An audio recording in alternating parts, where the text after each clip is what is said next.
wanna know? Oh, no, oh, oh, oh,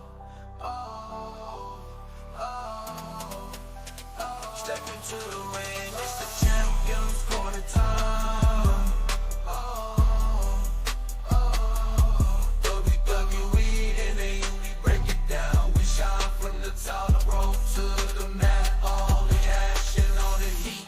Champions Corner podcast where the real fans meet.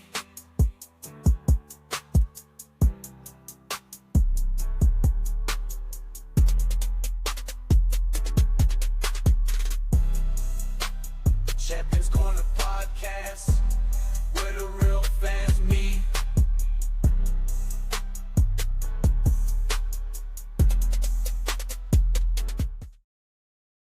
Ladies and gentlemen, boys and girls, children of all ages, we are back ready to give you what you need, what you've been looking for. Welcome to the Champions Corner.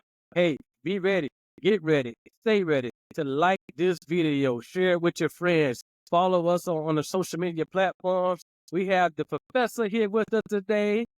How you doing, Professor? Hey, doing well, awesome. Glad to be here. Wonderful week. Good. Got my brother Ron G here. You just waking up, look like, but it's all right, my brother. Oh, we got all good. We got all good. TikTok is back. Continue to follow us. I put a video out, saying on other platforms. Do you do that too? But to be stay on TikTok too.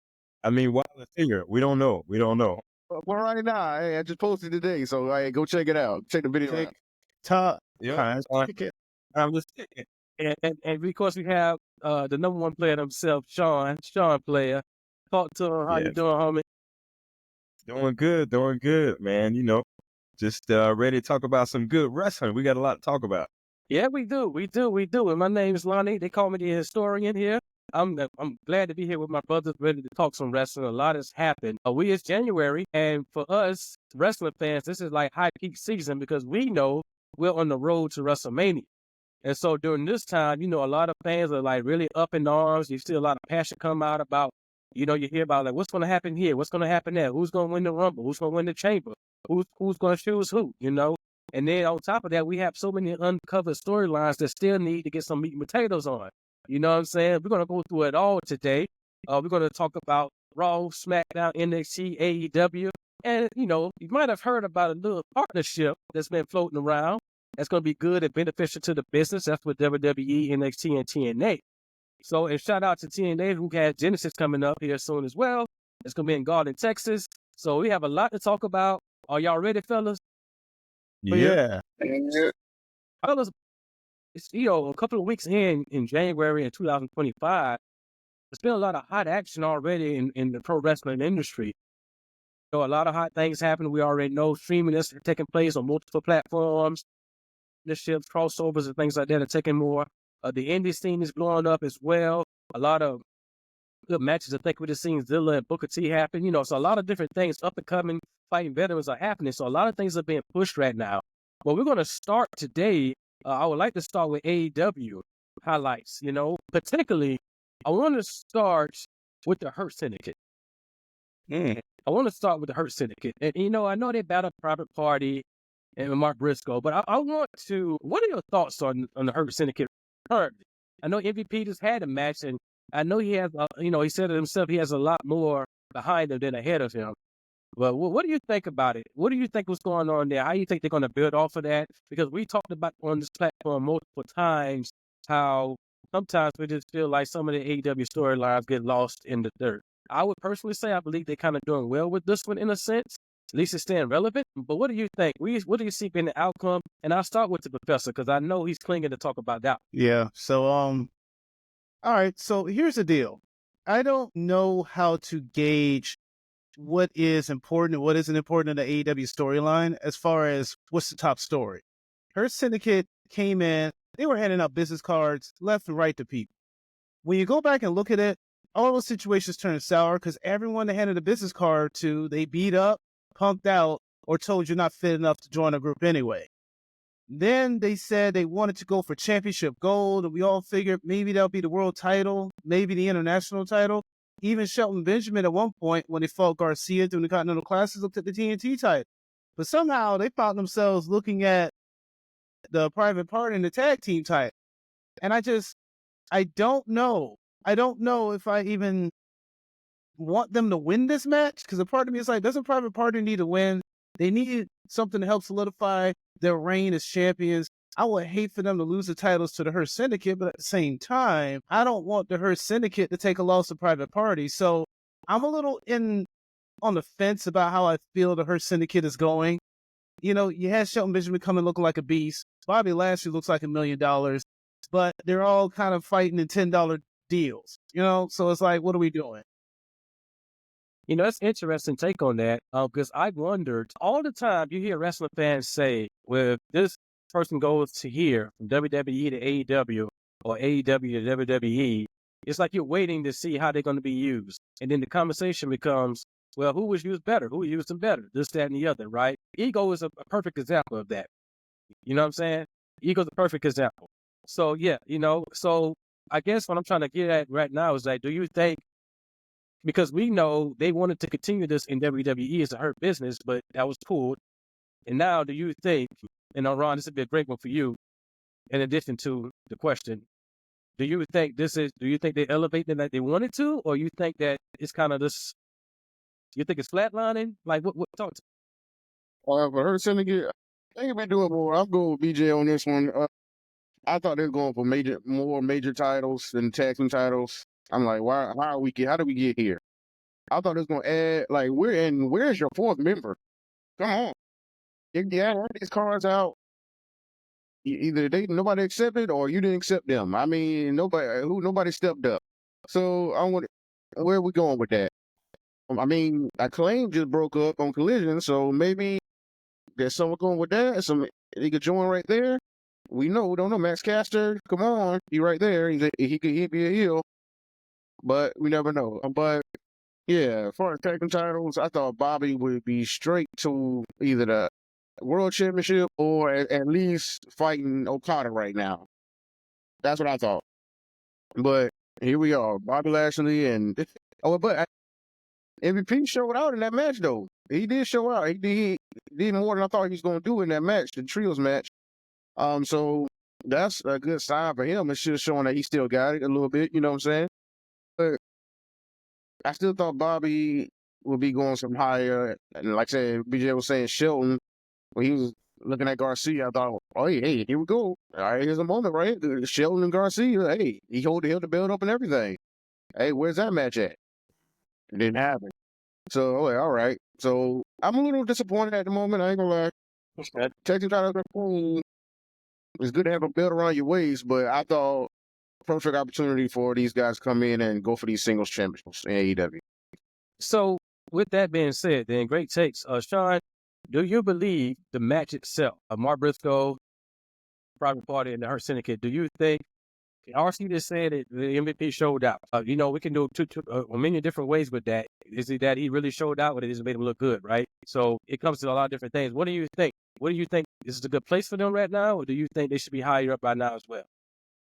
Before I get to the match, I want to talk about what the fellas have already touched on a little bit. Uh-huh. I actually thought the Hurt Syndicate was going to come in and build a foundation of putting pieces in place and really establishing dominance. That, you know, we're here to play ball. We're here for business. Like, really build out your faction, you know, past Bobby Lashley and MVP, you know, past them, because we've seen that. I mean, I know they want to do that, but I really thought that they were going to add Private Party to the faction. I thought that was the direction we was headed. I was really hoping somewhere along the way, because I think what Mercedes Moné needs is she needs a cast around her. Rather her just, I know she's the CEO and everything like that, but I really thought, you know, she might have fit in well with the Hurt Syndicate as a female athlete. I think that the Hurt Syndicate is missing a female component to the group as well. So I really thought they was going to build out their faction before they even touched any type of match with a championship on the line, you know. But I never saw them going this way. I thought Shelton Benjamin was going to grab single gold. I thought, of course, Bobby Lashley was just going to just be automatically in like a main event caliber scene, because man, the guy's Bobby Lashley. He already has, you know, a huge resume. So why start them off this way? The match was pretty good. I agree. MVP looked pretty good. And I mean, it can go two ways. You know, if you're in the ring with the right dance partner, they're gonna make you look $1,000,000. So, but I thought it was a really good match. You know, I really wasn't expecting nothing more than what we saw. I wasn't expecting, you know, the Hurt Syndicate to be looking like they, you know, going to be washed out. You know, but I'm really hoping the Hurt Syndicate can really build out their faction past just MVP and Bobby Lashley. I mean, Shelton Benjamin and Bobby Lashley. Oh, good takes, very good takes on that. You know, at the end of the day as well, when I first seen it, you know, you get that initial pop, you know, you heard Bobby was coming and just like, oh, they firmed the Hurt business. It's hard to compare, in my opinion, though, because when the Hurt business was at their best, the country was still recovering from COVID. You know, so you really get a feel for what the fans really, because you could do whatever you want in that Thunderdome. You could turn the volume up, you know, so it's kind of hard to see if people really were invested into it as much as they say they were. Maybe the numbers showed on T-shirt sales or something, because I think they put all their names on different shirts and things of that nature. But to see it now, yeah, I think they're trying to do what they can. I just don't know if they have the right push behind it.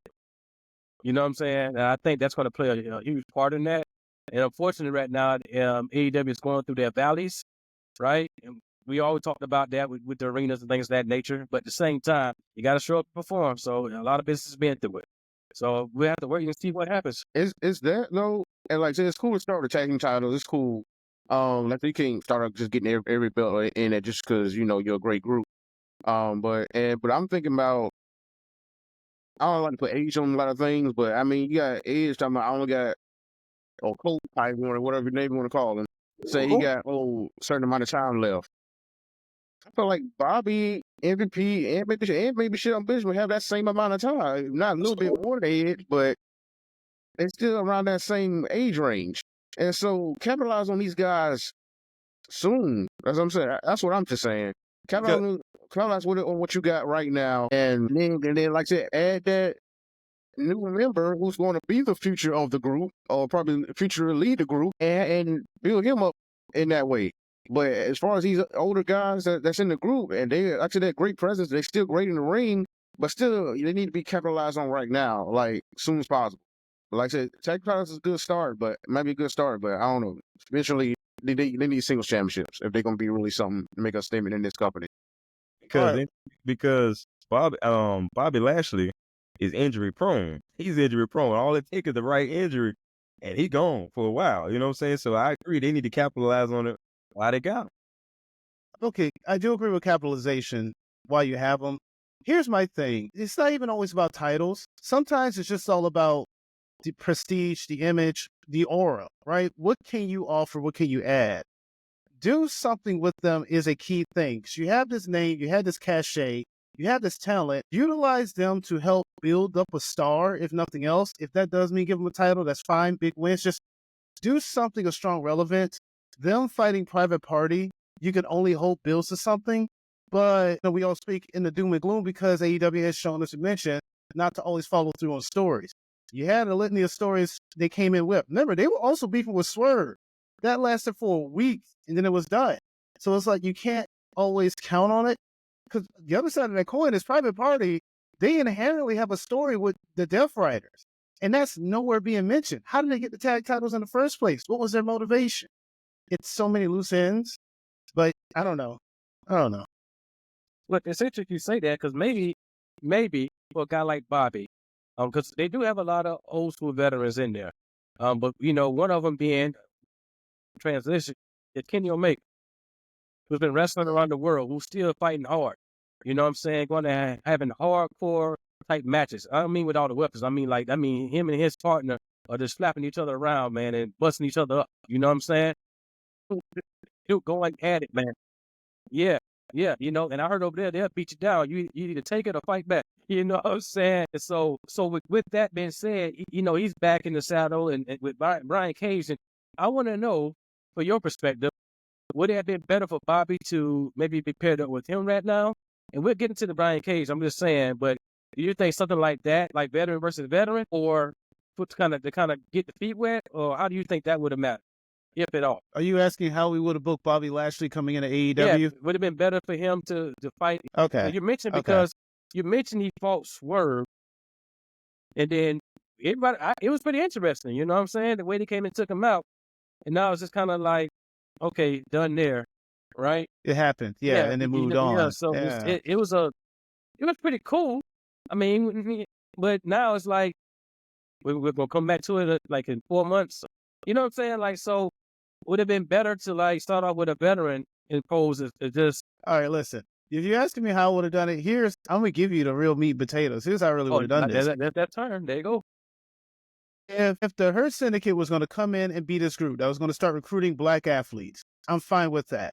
I would have had them come in and start recruiting Ricochet's, Powerhouse, Hobbs. In retrospect, who they would have been beefing with? The Death Riders. I would have had the Death Riders go full-fledged white supremacist group and just be like, we are the higher race.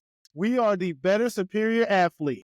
And I would have had them just stumble upon the Hurt Syndicate as a means of cross-buy, like, oh, you think you're the best. Full-on feud. Of course, I would have the Hurt Syndicate go over, but that, to me, would have been how I introduced them. It would have been a longer story, by the way. This ain't like no month long. This would have lasted at least 6 months. Not an AEW. Listen, no. AEW likes to go extreme. Oh, no. They like to lean into it. Man, let's just lean all the way into it. Let's just go. That's not what I'm saying. I'm saying, I mean, it sounds good, but can AEW actually follow through with that? You know? Yeah, that is a very intricate story. You got to be careful telling that story. I don't think Ron's pleased with what's going on right here. You have a full KKK and Martin Luther King moment at the same time. Hey, man, dude, it would have culminated. You would have had a blowout match at World's End. That would have been the biggest match in the world. Bobby Lashley, John Moxley, everything on the line. They probably had a burning cross in the middle of the See, I was. You already got AEW trying to fight to get fans in the building. Now you trying to drive away a lot of people. Well, that's why you got to book it right. With that mess, no. You ain't got to be so on the nose with it. You can just kind of hint at it. I mean, at one point when they started wearing the white T-shirts and being bald, I legit thought they were a skinhead group. They're already skinhead. Hey, huh? Pac ain't. Yeah, Pac was the only one. It was only a matter of time. No, Pac and Yuta. Ain't Yuta part of the group? Yuta ain't part of the group like that. It would have been only a matter of time. It just would have been like the slow build. Like all of a sudden they're all fine. Then all of a sudden the hair start coming off. And you're starting to see these symbols. He's like, go here. They're already skinheads. All they was missing was the Nazi salute. That was it. Look, get out of here. Delete. Yeah. Delete. Yeah. There's other ways to get these heels over. That's just lazy booking to me. I don't know. Well, we talking about MJF? So let's do it like this then. Let's do it like this. Okay, so with that being said, Kenny Omega. That's why I don't book TV. Kenny Omega. Okay. He fought Brian Cage. What is next? What is next for Kenny Omega? What does he have left to do? Oh, he's got to go to the Don Callis family. I was gonna say WWE. Don't listen. I'm not going that route. I am not going that route. I'm not. This is an AEW discussion. You need to stay with AEW. I mean, it'd be nice to see him at WWE, but I need to stay with AEW. I just want to really quick, just say Brian Cage is a star. He's a star that will never get the shine that he deserves because I don't know what it is. He just needs the right booking behind him. Talk about someone who could use a polish in a different company. Brian Cage looks like a Batista, moves like a Rey Mysterio, and has the appearance of $1 million. Brian Cage is a star that will never shine. Just want to say that. Yeah, and Kenny Omega just took him right out on this match. Kenny Omega losing his first match back at AEW, though. Yeah, it's Kenny Omega. He did miss a beat, though. But what's next for, RC, what do you think is next for Kenny? Like, he's done a lot right now. I mean, after this match in New Japan, he did a promo. He said it's time for the old Kenny Omega to come back, to get my world championship back, get everything everybody think I should be. Hey, I'm about to show you who the real king is. And so he's going for that world championship. But right now, he's dealing with the Don Callis family and having a little bit of issues. And now him and Ospreay about to have a face-to-face on Dynamite coming up.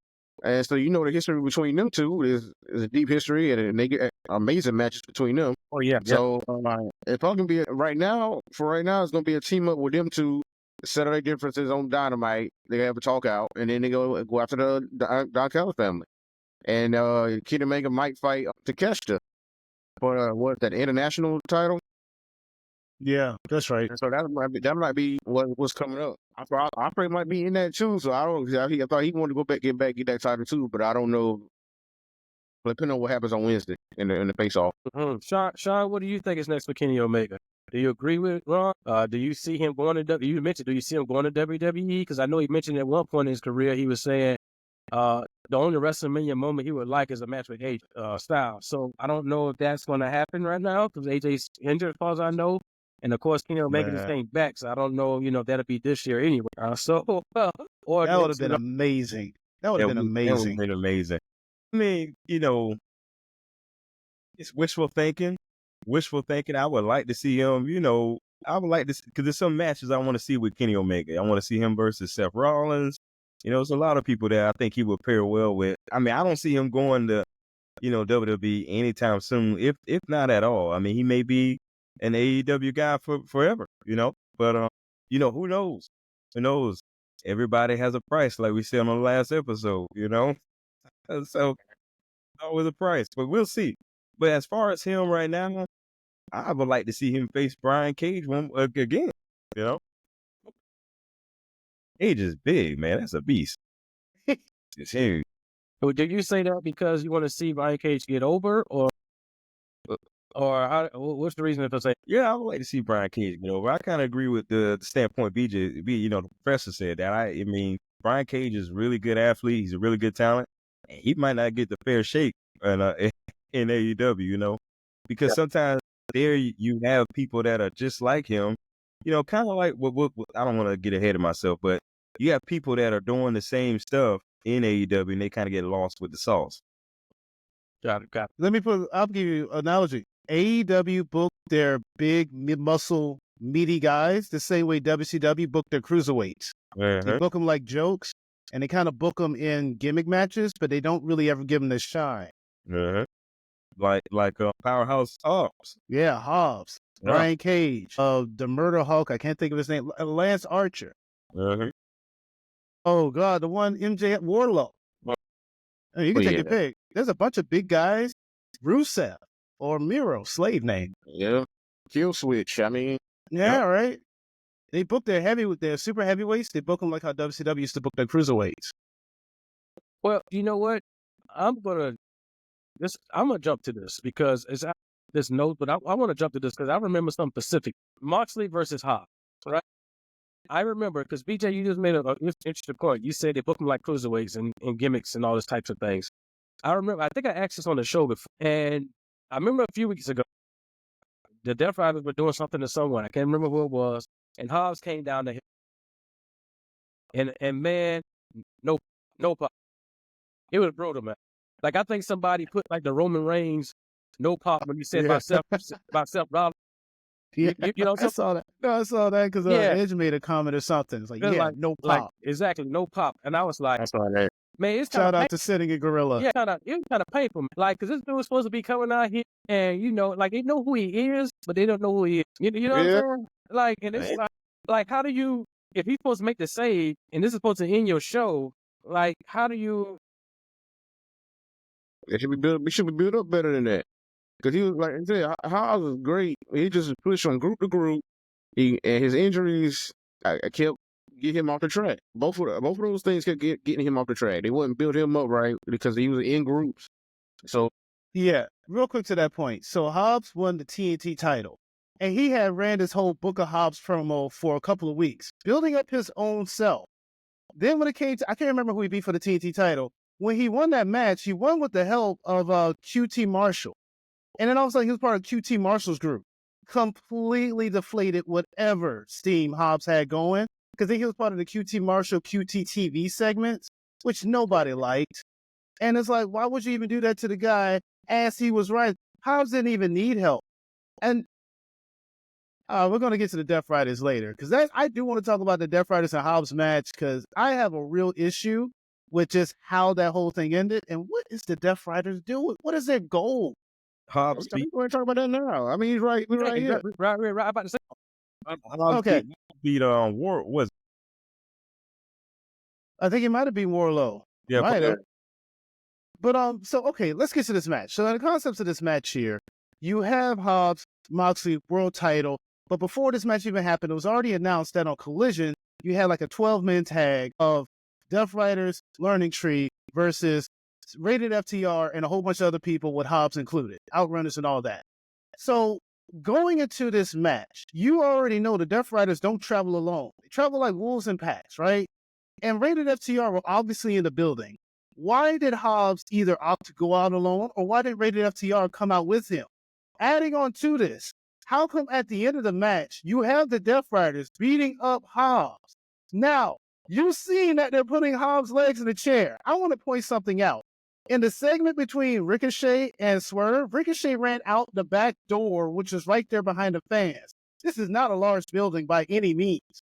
You mean to tell me Rated FTR could not have made their way from the locker room to the ring before the Death Riders crushed Hobbs' legs, possibly jeopardizing him being in the match they need him in for the tag?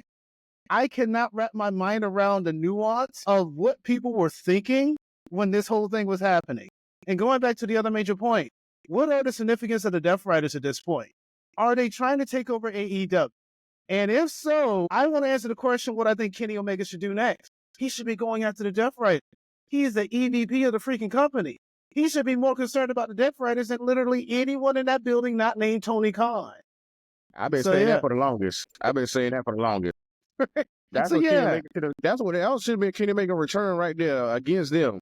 It really should have been. He should have been coming in and being like, you know what? Because here's the thing. No one at AEW takes the Death Riders seriously except Darby Allin. He's the only person. Does anyone remember when Darby Allin went up to Will Ospreay and said, we got to do something about the Death Riders during the Continental Classic? What did Will Ospreay tell him? I have the Continental Classic to worry about. We'll go take care of it once it's over. It's over. What is Will Ospreay doing right now? I yield the floor. Worry about Don Callis and what having face to face with Kenny Omega, who they should be getting together, teaming up against the Death Riders. yeah. It should be Ospreay and Kenny Omega against the Death Riders. It really should be. And why y'all placing the Don Callis family? For what? I don't understand. That's the thing either, right? Like, I get there's history with the Don Callis family. If there's history with the Don Callis family, you know what would be a good tie-in? Have them try to be with the Death Riders to get them Will Ospreay. And you can just intertwine all these stories. Right. It's so weird how the Death Riders is this overarching threat, but it's on an island of its own. Right. Instead, you got the Death Riders teaming with the Learning Tree. What the world? Where the Learning Tree coming from? Who the Death Riders? They are. It's a joke group with the most serious heel group in your company. What are we doing? Could you imagine the NWO teaming with the Dungeon of Doom? No. What? Okay, I'm gonna interject that one. I'm gonna say that for you. That would have made no sense. First of all, the Dungeon of Doom was who did they team with and made themselves was it the Horse? The Horsemen. It was the Horsemen. They went against Hogan and Macho Man in that over-erected Hell in a Cell type contraption. That wasn't Hell in a Cell. That was something else. I don't even know. They only pulled it out one more time for Ready to Rumble. Yeah, listen. Oh yeah, I mean, that's a heck of a comparison. We need to do an old school show one day. I got so much to talk about with that. But you know, RC and BJ, I know y'all said a lot, and I know because y'all cover as our team here. I know y'all cover most of the AEW topics, and this is bringing to light. I want to know what you think about this topic, because we know there are a lot of diehard fans out there for each company. We really want to hear from you and what you think about what's going on in AEW right now. Are these some concerns of yours? Or are you just happy watching what you're seeing, or you want to see some more interesting things go on? Something that actually has meaning and has solutions and have something really play out. You know what I'm saying? Instead of just say here today, going tomorrow, or like a one-off, and make some reasons of why certain teams are teaming up, right? Or why, to your point, why Rated FTR did not come out and help and all that types of things. You know, all these different things that can be dealt with. You know, we hear that Tony Khan is over creative, but I would guess that he has to have somebody in his ear helping. All those veterans. Well, listen, it's one thing to have people helping. It's another thing to take their advice. Vince did the same thing. Let's remember those stories of Vince. People will spend the entire weekend right now, SmackDown and Raw, Vince would come in and be like, nope, not doing that one. And they Going got for me, Val. to tear Right. it up. They I got, think, look, I'm not saying Tony Khan does it that way, but I mean, there's a possibility he does it in a similar sense. It's a week-to-week type storytelling. It ain't no what's going to happen this week. No, it's like, what do we got tonight? it already seems like Edge, a rated FTR, is already losing this momentum against the Death Riders already. And they look like Edge is going to save the day, because I thought the whole premise was somebody to come in and save the day, but it doesn't look like that's going to happen. You know, I thought it should have been Kenny. I've been saying that for the longest. It should have been Kenny, the one that's going to do it. It might still be they just prolonging it to a certain show, maybe. No, But it's they try to Darby. get Edge out the way with it. They build up between Edge and I don't know. And that the 12-man tag they had on Collision, they all fought out into the crowd, and it was just kind of the lower That's tier smart. guys in the ring that finished the match. I guess it was kind of like, okay. I mean, I was happy at Powerhouse Hobbs got the victory. He came out limping because he actually got jumped or something before the match. He came out and got the victory, but it still felt like the lower tier guys just left in the ring. Okay, y'all can just go ahead and finish that match. All right, we fighting out here. I mean, that's what it seemed like, man. I don't know, but that's too many people to fight in the ring anyway. To me, 12 people, like Lord. Look like that story losing this momentum already. You know, and that's the thing about that particular thing, in my opinion. Again, I mentioned something. Cope said something on the media scroll when he came back. He said he was trying to get. Don't do that. Don't do that. You know who he's talking about. Coke? You said Coke? Adam. Like Coke? Adam. Cola or Coke? I'm moving on here. But he said he was trying to get an NWA style type of match out of Mox. So to me, what that's saying, you say he's not delivering on something? Are you trying to pull more out of him if he's going to be the top guy? It's like, what is it then? You know what I'm saying? Like, when I hear stuff like that, I'm like, what are you really saying there? As you say, it's trying to, because I remember when Stone Cold called him out on the podcast. There you go. Yeah, I was about to bring that up. Yeah. Yeah. So, what do y'all, because to me, I think Moxie's doing pretty well. But at the same time, what are you seeing that he could be doing more of, you know? So, okay. That's real quick, to that point. There's a promo that happened a while ago. CM Punk, someone brought it. So there's an old clip. CM Punk's in the ring with the Shield, and he's talking his trash to the Shield. And John Moxley, Dean Ambrose at the time, is coming up to him saying, "You want to go again? You want to fight it again?" And then CM Punk looks at him and says, "Dude, I've already beaten you. I'm talking about the other two. I want to know who the real top dog is. I know that you're the weak link." And even in AEW, when John Moxley was going against CM Punk, he said, "You again are the third best John in your own group, or the third best whoever in your own group." There is a case that John Moxley, for all intents, for all the treasures that he has, doesn't really put forth his best effort, or either what is his best effort? Like, what is, in comparison to Roman and Seth, because that's what we have to compare it to. They all came in together. Where does he rank in all of this in the grand scheme of it? People say they like his wrestling. I'm not a big fan of his wrestling because it's too much of the brawler style. I'm never a big fan of that. I don't know what to make of his promos because there's a lot of meandering. He's just word vomit. And then on top of that, his reigns are impressive. Like, he gets the title. He carried the company on his back. But, I mean, for what it's worth, how much of a growth had the company done with him doing that? And who has he flourished in doing that? I can look at Roman Reigns and tell you, I now know who the Usos are because of the Roman Reigns story. I can look at Seth Rollins and be like, you know what? I did nothing else. The guy puts people over when they come in. If you beat Seth Rollins to get that win on him, you're a made man to some degree. Look at Cody right now. So I don't know what to say about John Moxley in that case. That's from my standpoint. So John Moxley, I think he's a fine wrestler. He's not my type of wrestler. He wrestles an NWA style, which is grungy and ugly. But that's about the best I can give you. That's pretty good. Bro, what's your take on that? Because I know Moxley's your guy. So what do you think about that? You know, do you like his style? Do you like his style of wrestling? Him and Mick Foley got something in common. Don't do that. But no, I mean, I love Moxley. I like to. I like that grungy style. Like, you fighting to the death. Like, that's what I feel like Moxley does every time. I fight them, give them this every match all I got. I'm fighting to the death. And if you're going to fight me, you know where this is going. That's why I said I don't know why, like, Cope or Edge said that. Because every match that Moxley does is like that type of match. So I'm like, what am I doing? Need to do different with you? Because that's I fight to the death in every match I got. If you're going, I say, you coming after this title, I'm gonna take you out. Like I said, because I'm not gonna let nobody get their hands on this title other than me, because y'all don't deserve it. And so that's why I like the way he does things. I just don't see anybody. I didn't see anybody else but Kenny Omega probably being able to do that, because he's an EVP and because he saw the Bucks run away from the situation. Cody's not there anymore. Chris Daniels is trying to had that kind of a spot, but He's now that dead. Kenny Omega's back, He's dead. Kenny Omega's in that spot. And Christopher Daniels is dead. Oh yeah, if you saw that Hangman and Chris Daniels match, Lord, that was one of Texas best Texas death matches, and Hangman did him dirty on that one. But if you saw that, but that's on Collision. But for John Moxley, what he got going on right now, his story right now is not fully explained, and that's my only issue with it. It's not fully fleshed out. It's kind of running in place. It's stagnant right now.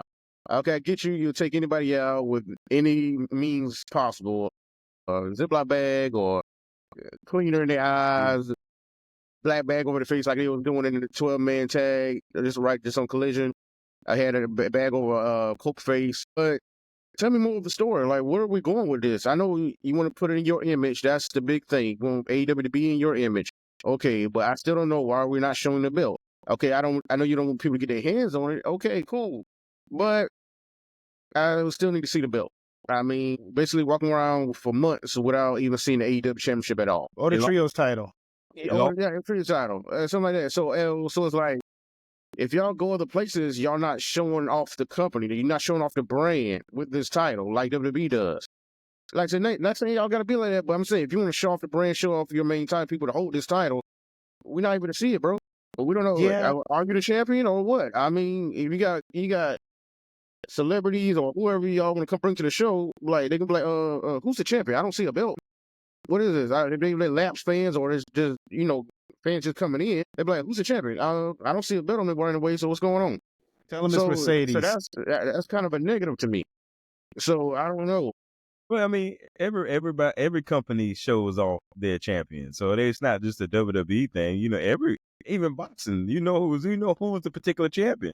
So yeah, that's what I'm saying. Like I said, if you don't, I like boxing, but I don't, keep up with everything.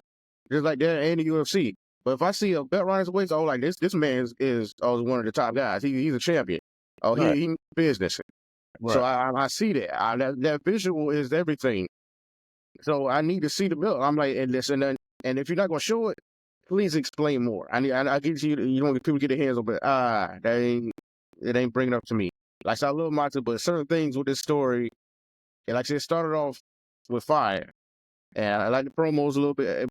Actually, like I said, we thought it was a higher power, or we was doing it for a certain reason, but I don't see the reason. I don't see the reason that it hasn't come out yet. So maybe, like I said, maybe y'all cooking it up. Y'all wait till a certain show. I don't know, but right now I'm not believing in anybody taking Moxley out until probably Kenny Omega gets in that spot. Kenny Omega or Ospreay. Or Darby Allin. No. Yeah, well, you can't. Darby Allin for a you second. can. I'll leave Darby Allin for a second. Okay, real quick. I got to explain this. The whole shtick was that Darby was going to win this title off of Bryan Danielson. Moxley told him, you ain't ready yet. There was a belief that, Darby was even going to beat Bryan Danielson for the title, put him in retirement. There is a belief, since Darby was the only person who was the most concerned. Remember, he ran his truck into their truck at a pay-per-view. Yeah. If Darby wasn't going to climb Mount Everest, there's a possibility he might win it at Revolution. He may win it at All In. I'm just saying, don't count him out. That's all I'm saying. He can't even beat Cesaro. I know. Go ahead. is he a champion though? Right? I mean, that's a different discussion. Yeah, but so with Moxley, what was the quote that Edge? I'm gonna call him Edge. I'm sorry. What is what? I'm paraphrasing. Essentially, he's just trying to get that NWA style type of match out of him. And that's the paraphrase. I remember the exact quote. He said it to me just. It's when he came back in Orlando at World's End. It was that night. And so he said it has to happen. You know, this match has to happen between those. Man, Cope sound he ready to lose his life. That's what that sound like. What? You know, but I mean, you know, to me, Moxley's like a Terry Funk.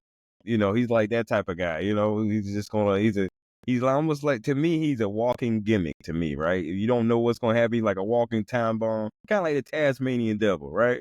You just don't. I mean, he's just all over the place. You know, how do you defeat somebody like that?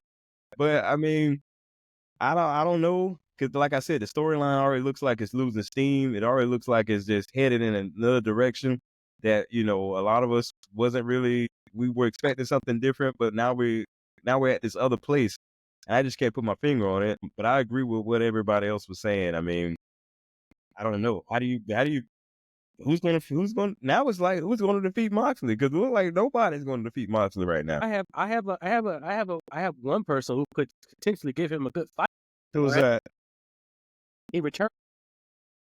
Who was Samoa Joe? Oh, sure. I'll take it. I'll Hey, take it. I Yeah, love you the know man.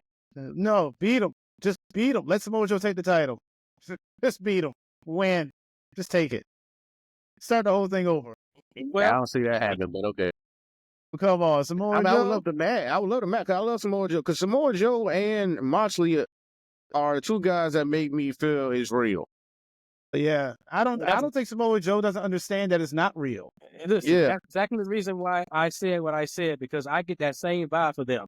Like, when you're in a fight with them, I think it's a reason Brock Lesnar only fought Samoa Joe one time.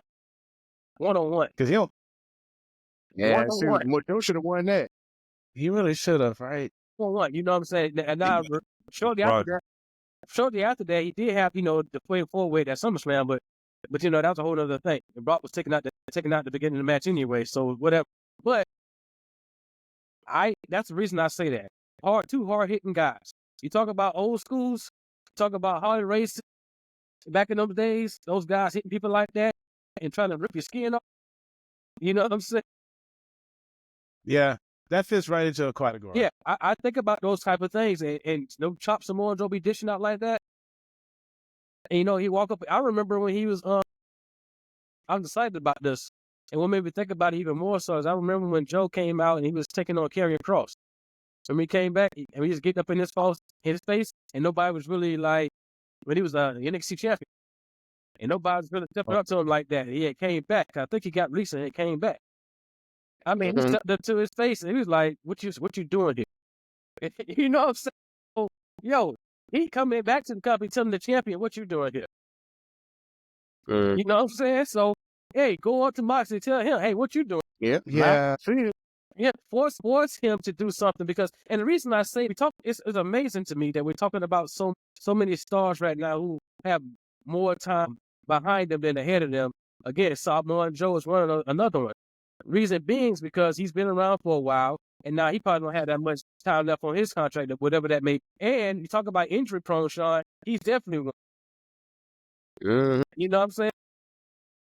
So many injuries in the last few years, you know what I'm saying? Taken out of programs because of injuries. You know what I'm saying? So, with that being said, get him in there, let them get it on, and see what happens. You know? And then while you're doing it, what I would do is tell the younger talent to watch how we do it. You know what I'm saying? And kind of get that tutelage going. Pay attention to how we do it. If That's they what want I it. would do. You know what I'm saying? I want you, because when I come back, I'm going to ask you what happened. What was the psychology? What did you see us? And then I want you to go out and I want you to try to recreate it in your way, though. Can't do it like us, right? Because now you got that. And that's what I think you should do right now. But at the same time, you probably got, 5 people unfinished business right now? Moxley? So, you know, you Maybe. got Cole, you got, whatever, if Brian Dancer comes back, No, I think he's dead. You might as well say I think he's dead. I think he's dead. I think you might he's as well dead. say okay, Maker, Darby Allin. You know, you got all this going on right now, all these different things, and you still don't know. I remember the line he said when they first created the group. This is not your company anymore. I'm thinking, why you telling Tony Schiavone? Maybe he thought it was Tony Khan. You know, these Tonys are so confusing. There's so many Tonys, so many Johns, so many Adams. You forget who you're talking to at the time. I just figured he was talking to somebody else in that moment, because, you know, like, Tony reports to everybody else. Yeah, I guess. I don't know. The way things are going, he might have actually been talking to Tony Schiavone at this point. The way things are going. But to that point, Samoa Joe is taking Hook under his wing. So Samoa Joe's back in the whole Shibata Hook trios. Looks like they're going against Christian. Let me ask y'all this question. Do you think Christian, he has a Money in the Bank contract, let's just call it for what it is. You think no matter who beats Moxley, he cashes in on him? Yeah, that'd be ideal. He needs to cash in. Make it a whole Seth Rollins thing? Yeah, because Yeah, I need to be at a big show too, though. yeah, I think so because honestly, Christian needs to be AEW World Champion Needs to be. because I think his let me say it like this. Let me say This it like company needs a father figure, right? It needs a father figure. no, but no, that's not what I'm saying. But this is what I will say. I would say, and this is the only heel thing I said in this way. So Sean might appreciate it. That title needs Christian. You gotta do it right. You gotta do it right. Title needs Christian. Sure. No, That'd be that's fair strong. because I mean he did wonders for the TNT title. He is the probably last person to make me care about that title because I didn't care when Jack Perry had it. I can't even think of all the people who had it, but I will say Christian's reign was the one I cared about the most. So let me ask you: do you care now that Moxley have it? I mean, The world title? yeah, because Ron says that you barely see the title now. So I don't care. I can't care because I can't understand the story. My issue with John Moxley's story is he wants to make AEW his image. I don't know what that sounds like with that. When the NWO said that, you kind of knew what that meant. NWO. They wanted the NWO branding. They wanted their own company. With the Bloodline, I know what they wanted. They just wanted central dominance and all of it to flow through them like a mob. I still don't really know what the Death Rider's goal is. Just what is it you want exactly? Are you trying to expand your group? Are you telling people? They said, this company's full of people with egos. But it's like you're going against Orange Cassidy, who has the least amount of ego. And now you're going against Adam Copeland, who, even if he does have an ego, he's the embodiment of everything you are. So it's like, I'm confused. So now I don't care about the world title at this point because they're not doing anything with it I care about, to answer that question. Let me throw another question in. I'm sorry, I'm kind of going a different way here because I want to know your actual matches on this. Do you think one of the reasons AEW direction-wise is in one of the predicaments they're in because they came out so WWE focused? No, I think it's just because Tony Khan doesn't know how to book wrestling show.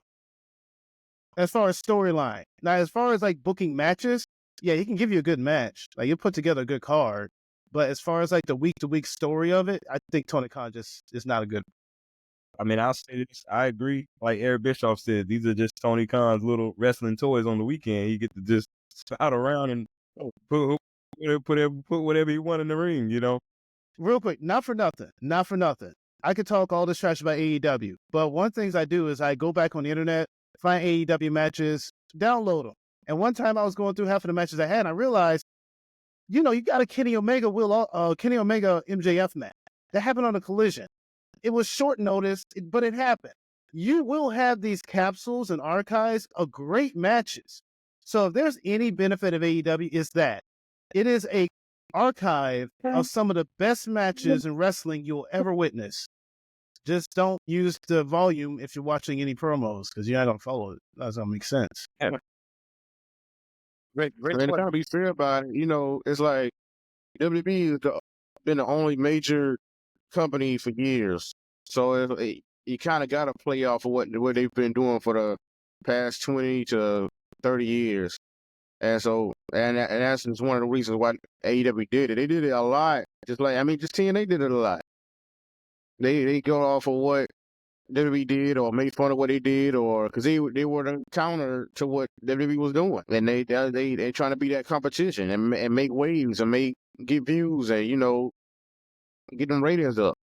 And so it is something that I feel like they have to do. At this moment, they don't have to do it now. It shouldn't, not as much, nowhere near as much, because it's been 5 years and we know who you are and what I know we not totally what you are, but because you're still young company, you're still forming.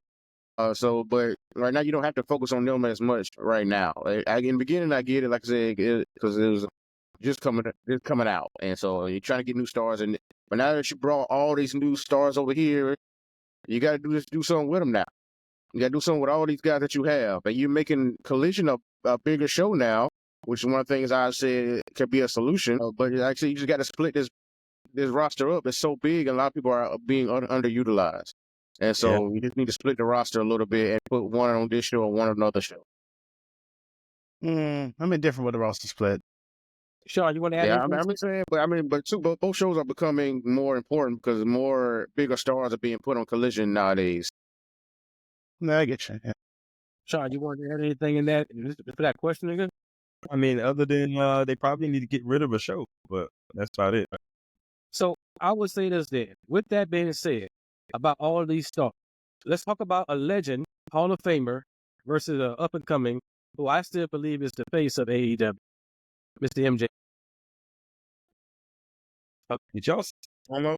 That promo was annoying to me. I'm sorry. Promo was out of bounds. Hey, That Wow. welcome to it, Sean. Welcome to it. Whoa, hold on, everyone. Let's just hold the guns to the side for a second. Not shoot just yet. He's the last outlaw. Hey, yeah. I couldn't follow that promo for nothing, man. I mean, it's one thing because I love a good heel work, and it's one thing to bring up somebody's wife, right? But the way he did it was like, I'm like, man, stop it, man. Stop it, man. I couldn't buy none of that. It wasn't believable. I'm like, man, what are y'all doing? What are y'all talking about, man? But anyway, that's all I got to say about it, man. I mean, Go ahead. it was weird. It was weird. Jeff Jarrett said I can do it better, and then he tried to start talking about his ex or whoever it was. It's She's called giving up in the girl. back seat. Yeah, I'm like, okay, y'all just talking, y'all just saying stuff now. So I was just ready for it to be over a little bit. And MJF did his little yelling thing, trying to calm himself down. So, and then I thought Karen was actually got in the ring, and that's the most interesting part because Karen was actually in there, and MJF was holding her against Jeff Jarrett. So that was the most interesting part of it because she was actually in there. Like I said, Sean was saying, I didn't buy any of it. Y'all just talking, y'all just saying this or that. So it just weird. It got out of hand for no reason. Okay, so to this point, I just got an under. Who has ever wanted to see the MJF Jeff Jarrett feud? Like, just ever. That's never been a thing. Listen, I've been watching wrestling longer than I can even think of being alive. Not at any point did I ever run to a television because Jeff Jarrett was on the screen. Right. There's not a moment in time of wrestling that I ever cared when Jeff Jarrett did anything. So let me just start with that. Now, as far as this promo goes, it was, here's my thing with MJF. MJF really does come off as a one-trick pony at this point. It was cute. It was fine. It was edgy in the beginning. But now it's just become redundant. And it's like, that's why I love the whole better than you, baby storyline. It showed an interesting dynamic what MJF could be. Like, he showed a little face. And I didn't mind him turning heel again. I just kind of felt as if he wouldn't be the same heel he was when the company first started. I feel like MJF has reached a ceiling, and now he's just plateauing. And getting by off of what made him famous before, he's getting comfortable, right? So I don't see him being better than what he is at this point unless he's pushed to do so. And he ain't going to get pushed in AEW. And as far as Jeff Jarrett goes, I don't know what the end game to this story is. Is he supposed to win the world belt? Is he supposed to go after the world belt? Are we giving him a John Cena type send-off? Jeff Jarrett smashed 1,000 guitars and ain't nobody ever paid a dime to see him. That's sad. God. So listen, this was not a great promo. It was a fine promo, not something I would ever want to see again. It's not even a feud I want to see. Move on. Hey, look. It just wasn't legit, man. It felt forced. A lot of it did feel forced. None of that was legit, and I agree. I agree with you, Professor. Like, what's the end game with Jeff Jarrett? Like, that last week he showed up with the boots down in the ring. I thought he was calling it quits, But now you the last outlaw. I thought you about to ride off to the sunset with the good memories. But now it's like he wants to go out in the bang. But what is it? What is that going to be like? Yeah, what is that going to be like? Is it a Texas death match where Hangman kills him? I'm all for that. Talking about it right now. So it's interesting to see where it's going to go and who actually going to, get it. But Moxley is on the chair right now with the Death Rider, so I don't know. Why will you not say Darby Allin's name? Darby Allin don't deserve this title. Okay, but when I you didn't beat championship. This man get every match. He couldn't beat Claudio. I'm like, come on, you couldn't beat Jack Perry. No, Not all in. hey, Ron, this is Mick Foley for you. You're getting there. Now, I'm just saying, Darby Allin is not world championship contender right now for me. Nowhere near. Okay. Listen, I'm not disagreeing with that. I'm just saying he's going to be. No, No. bro. No. For the digital audience, for you all that's out there, he's quoted on this show of not being a big fan of Darby Allin. No, that guy is a train wreck. I cannot stand Darby Allin. He is an abomination of what could be a world champion. How are you going to put yourself? Darby Allin is selfish. You know why he's selfish? Because he wants to climb Mount Everest before winning the world title. Look, man, you work for the company, and the company needs a face. They need an actual hero. Darby Allin is the only white meat baby face in that company right now. And he's choosing to do personal endeavors as opposed to doing business for the company to help them grow. But I agree with everyone else. He's a horrible choice as a world champion, but that don't mean he won't be. Yeah, I mean, the biggest thing that happened for him was, I guess, Sting proverbially passing the torch to him or something like that. I mean, yeah, look, the crowd loves him. He has this Jeff Hardy, Mick Foley appeal about him, and I get it because I saw a match. So back in 2019, he had a world title match against Chris Jericho when he was a world champion. Chris Jericho was kind of beating the crap out of him, but Darby was doing Darby stuff. Chris Jericho tied his hands behind his back, with Darby's hands behind Darby's back. Darby managed to do a comeback. The crowd was so into it. I can see from a standpoint why you would want to make him world champ, because it's a Rey Mysterio, Bryan Danielson thing to it. It's a lot of faces that I can name that he can get that type of reaction to.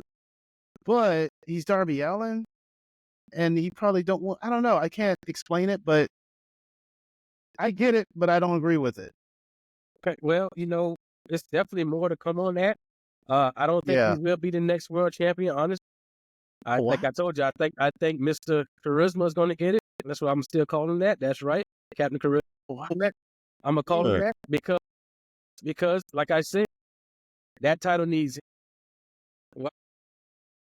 Because that. Okay, well, let's do something real quick, because it's January, and we got all the way to next January.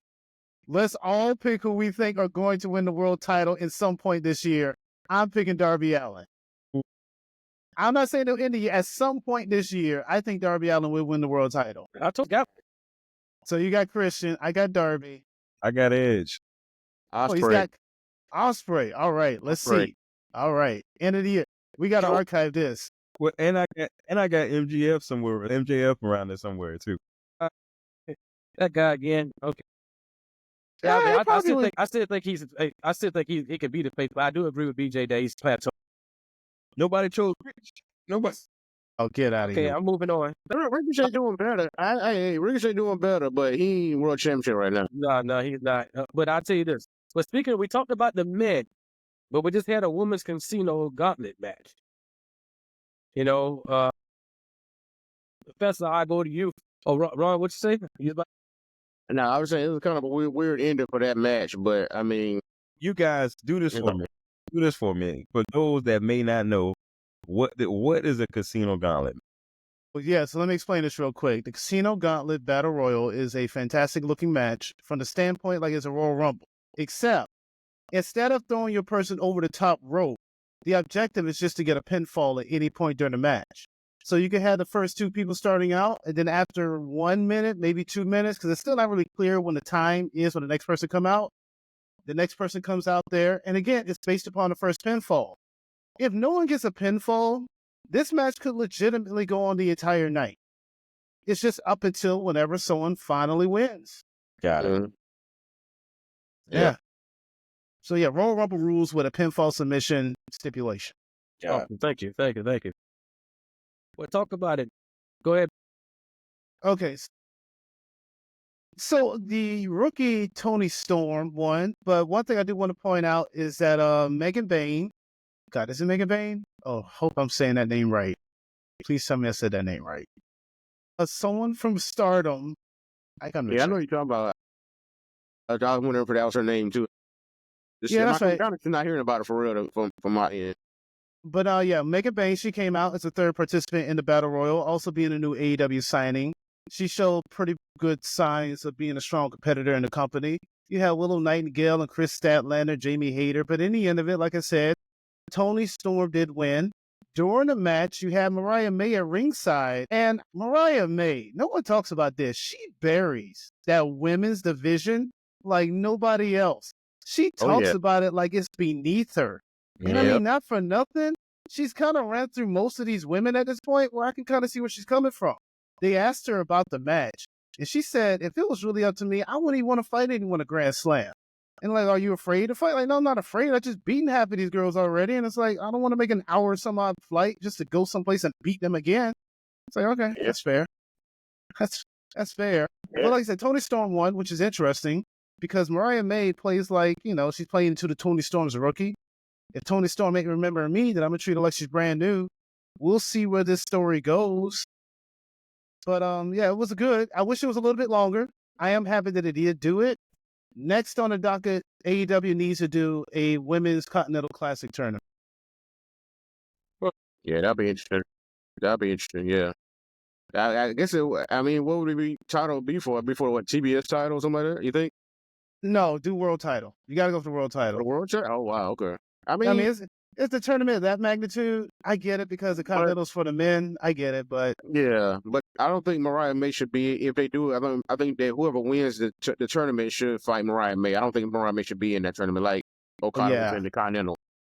That's why I don't like the Continental Classic title, like just the belt itself. I don't like it for that very reason. So yeah, but I agree.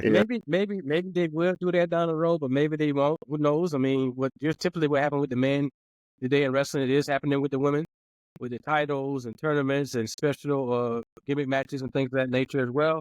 So potentially we'll get some of those down the road here. I know they had like the tequila type of match and all that type of thing recently, and so a lot of different things in the air that can happen for each division for sure. But Ron, you was about to say something too. I was just saying how Mariah May was so giddy and cheering that Toni Storm actually won the match. Because she's not taking her serious, and I think Toni Storm during the match is going to like flip a switch and get serious and show that she remembers everything from what her and Mariah May was going through last year. And so, I think so. I think she's suckering everybody in with this, and she's gonna flip that switch and then get serious like she was last year. I don't even think it's a sucker in because the New York Post put out a great article a few days ago comparing Toni Storm to, well, let me go back here. So they says Toni Storm's unique chance to pay homage to Mick Foley and basically playing multiple characters, right? So I at one point I agree with you, RC, but now I think this is a whole new character. I don't even think it's a bait and switch. I think this is just who she is right now. The rookie that's going to develop, and I think that's where it is. I used to think it was like that, but now I don't think it's like that anymore. I think she's paying homage. I think this is what it is. Real quick, I got to piggyback off of that. I got to piggyback off of that real quick. To be fair, the timeless Toni Storm gimmick came off of her having a weird nervous breakdown in the first place. Like, that was her kind of stepping outside of her own body in the beginning anyway. So now that timeless Toni lost, it's like she has gone back to being Toni Storm, but Toni Storm pre-joining AEW. There may be something to that. I see that, but it's just like for them to book it the way they're booking it, for her to be the one to face Mariah May at this big show. I just see a switch happening. It has to be her remembering what happened. I get what y'all saying. I get what y'all saying. Just how they booked it, it makes me think she gonna switch back. I agree with you, RC, because her own time, almost over character. That's the key thing, right? You know what I'm saying? Why wouldn't they bring that back? And you talk about stories. This is a story they're kind of pushing along here, though. We haven't seen the climax of it. So they're just gonna bring that story back in the middle of that match. The story is already. Hey, listen, I've seen worse. I've seen weird. She's amnesia Toni Storm. I mean, what? She just gonna get hit on the head and automatically remember? Yeah, here's what happens. She gets a Storm Zero. Mariah May thinks she wins, but when she kicks out, Toni Storm kicks out as timeless Toni Storm, because now she's been hit in the head. Hey, Book it. This thing is a read. Whether they do that or they're not, the conversation's gonna be different. We have a different conversation either. You know what I'm saying? So I think that's what's gonna happen. You know, because I didn't see a reason for Timeless Toni Storm to leave just because he lost. You know, Yeah, that's the perfect reason she lost. Yeah. but I don't think. But what I'm saying is, I think this is her way of getting back because Mariah May was with her. She probably knew everything she knew. She taught her everything, probably, right? Because she was always around her. So what better that was way her to idol. get her back than to try to trick her like? Yeah, become her mentor again. See, that's the thing. I need to see a follow-up. I need to see their interaction on Dynamite. Whatever the interaction on Dynamite is, I can kind of perceive what may happen next. But if it really is just a whole, hey, I'm Mariah May, ooh, I'm Toni Storm, and it's like no real follow-through, what are we doing? Yeah, I'm not buying into it, man. I think this is just who she is now. Yeah. I don't think it's gonna be any automatic Switcheroo. I remember who I was. Nothing like that. I think we're reaching. We're expecting a little too much out of it. Hey, I don't know. You know what, and that's fine. I'm going to go ahead and expect that because I think that's what's going to happen. But time would This is happening February 15th. I bet you $1 it's not gonna happen like you guys. We need to I bet. I'm putting it Oh, up. wow. Hey. Oh, I hate to even, because, you know, I don't disagree with Sean because there is this horrible expectation to have with AEW delivering the right story. I know what should happen, or haven't I get it? Like the whole getting out of amnesia is a good story. I don't know if AEW is going to tell that story. I really don't know. Because here's the other thing about it. Nobody else outside of Tony Schiavone is really playing into Toni Storm is out of her mind. Everyone else is like, oh yeah, this is the rookie Toni Storm. Yeah. Well, And- that's the part. But if it happens like that, kudos. That's See, too elaborate. if it happens like what you guys are saying, I mean, kudos to them. I mean, But I mean, it's right there on the silver platter for you. Well, I know, But but look you know, here, there's a lot I'm of things. gonna say this. Look, I'm gonna say Sean says we're expecting too much out of it. Then he says he's gonna bet He's saying bet $1 that it ain't going to happen that way. That it's just going to be a match between rookie Toni Storm and Mariah May, no more, no less. no more. Hey, I'll take the bet. I'm taking the bet.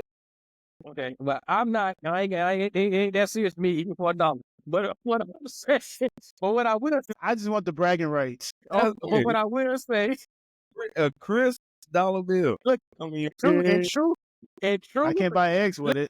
in true heel Gotta kill- fashion. Hold on, fella. In true heel fashion, Sean he bet $1 because he know he can get that $1 out. He ain't heard about losing a lot there. If you believe it, you would have bet a little bit. You know what I'm saying? we're All right, give me that. expecting a little more from this now. It's too much. Hey, in all seriousness, fun conversation. More to come on there. There's all this. Tell us what you think. Very good discussion on AEW currently as well, and what happened this past week. But I want to move on to something that was kind of hitting the airways. I'm kind of going out a little order by notes here, but I want to talk about something that hit the airways pretty hard this week, and that's about Corey Graves. If you saw his do they call it tweets now? They still call them tweets. I think they call it X a tweet. One of them. Well, He posted. He posted. He posted online. He was, if you didn't know, Corey Graves was moved off the main roster commentating. He was moved to NXT. And then from there, he was apparently removed from there. And according to him, it said that he was not popular enough or something along those lines. Now, I don't know if that was from WWE per se or TK. That part is like, however, I will say he reacted to it. He went to the whole story. If you know his story, he was hurt. He was wanted to be a wrestler. He was hurt like up and comers do, and he became a commentator, which I think was pretty. And then, he was doing multiple things. I think he had his best days with Byron Saxton. I think that was his best days of commentating because he played that good heel persona, like the King almost. But he's been getting moved around, and I want to get your take on it. Was he right or wrong for his feelings on that tweet? I'm just gonna say tweet.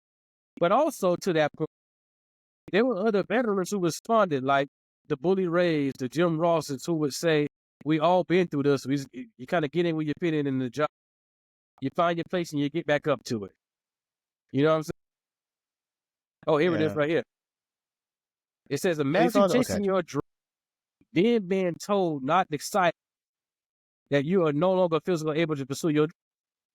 Then you dedicate your life to something dream adjacent. and pretty effing awesome. His words, effing. I'm just gonna say that. Like, and then when it's time to enjoy the fruits of your labor, being told you're not famous enough to do your. Mhm. So I've seen, in fact, and fellas, you probably see, I've seen across the board. You you might have some of the fans being like, "Hey, this is wrong. This is messed up." But these type of things happened back in the day too, and of course we didn't have our hands on social media like we do today, and you didn't hear much about it. How many times Pretty much. JR got pulled from plenty of times, Fired. and all these types of things, man. But now, like, but what if? Let's go, Sean. Let's start with you. What do you? Because I know your mind. I know how your mind operates in terms of things like this. You like what's best for business. But I really want to hear your take on this because you usually have a pretty good take on these types of situations. So tell the digital audience what's your take on how Corey should be. What do you think he should do? Tell the people how. Because you had Michael Cole switcher from SmackDown back to Raw. They just brought in Joe Tessitore, who they weren't just about to just get rid of Joe Tessitore, so they had to move him somewhere. So, man, buddy, what you thought was going to happen? And you got Pat McAfee, who's the plug, might I add, for WWE to get them to ESPN. That's the plug. So, are they really going to throw the dice? Or you got Joe Tessitore, Pat McAfee. Are they really going to gamble that much on you? I mean, yeah, you've done a stellar job, an amazing job at commentary, right? A stellar job. But, I mean, you got Michael Cole, you got Joe Tessitore. What were they going to do? Put Wade Barrett on NXT? Well, I don't know. Actuality, it probably would have been better off putting Wade Barrett on NXT. But, I mean, I think it's best for business. And who knows? It probably was going to be a rotating thing. It doesn't mean that because he went to NXT that he was just going to stay there. Sometimes you just got to bite the bullet. Look at Michael Cole. He took some crap back in the day, right? Michael Cole took some crap. JR took some crap. I mean, look at it. I mean, sometimes you just got to do that. Sometimes you're just going to get lost in the shuffle. And so I don't know. Was this his way of trying to get fired on purpose? Like, was this purpose act? Or some people think that it's a work. Some people think it's just, him trying to get his feelings out there to possibly, maybe he's been medically cleared to get back into the ring somehow. Who knows? But Yeah. I don't know, man. I don't think it was a smart thing to do because he ended up deleting the tweet. So, somebody ended up getting in his ear, Yeah, or you get frustrated sometimes and you feel like you overlooked because his statement was he's not famous enough. So, obviously, he's talking about Pat McAfee, So, I don't know. I don't think it was good. I don't think it was good for his business. Very good take. Go ahead, Ron. Very good take, Sean. I knew you was gonna say something along those lines, though, because I know your mindset. So, Yeah. I think it's a work. A lot of people, I mean, the reports say it might be a work. I don't know what it's going to lead to because, like, he has been cleared like months ago. But I don't know who we're facing the ring. Beyond that, I mean, could be him and Pat McAfee at WrestleMania. Who knows? No, Pat McAfee is known to get in the ring, whatnot. And then if like Corey Graves cleared, boom, announcer versus announcer. I mean, those spots are sacred at WrestleMania now since they have less matches now with Triple H in charge. So I don't know if I wanted to be at WrestleMania. Saturday night's main event, maybe that'll be better for me if they did do that. But yeah, people get rotated all the time. I mean, Wade Barrett and Tessitore is a great combination right now, just like Michael Cole and Pat McAfee is a great combination right now. And they don't want to do a 3-man booth. They want to just do the two guys on the commentary right now. It should be no real big issue going to NXT. NXT is getting bigger and bigger, and you see wrestlers from the main roster go down to NXT without a problem. So I believe you could do the same thing as a commentator. Just help this product out. We need you. We always put you where we need you, and they done that with Corey Graves many a time over the years, doing different things, different shows, post shows, pre shows, whatever it is. Corey Graves is able to do it, and so if they need you on NXT, go help the brand out. That brand is growing week by week, especially on the CW network. So go help the brand out. There shouldn't be a big deal, just like I said, the wrestlers do it. People that go down have feuds with people on NXT because, like I said, the NXT roster is great right now. They're getting better and better, and you have plenty of guys and girls ready to come up to the main roster. So everybody switches back and forth, but you be a team player, help the team out. And this is NXT is part of the team. You still gonna be on the bigger shows, and you never know what could happen. And Pat McAfee is not gonna be there all year. He's gonna go off and do his football thing or whatever he got to do. So once he leaves, boom, you right back in the chair. But for right now, NXT is a great place and it's growing, and you could be a catalyst to help it grow even further by building up these, talking well about the talents that's in the ring. So that's your job to do.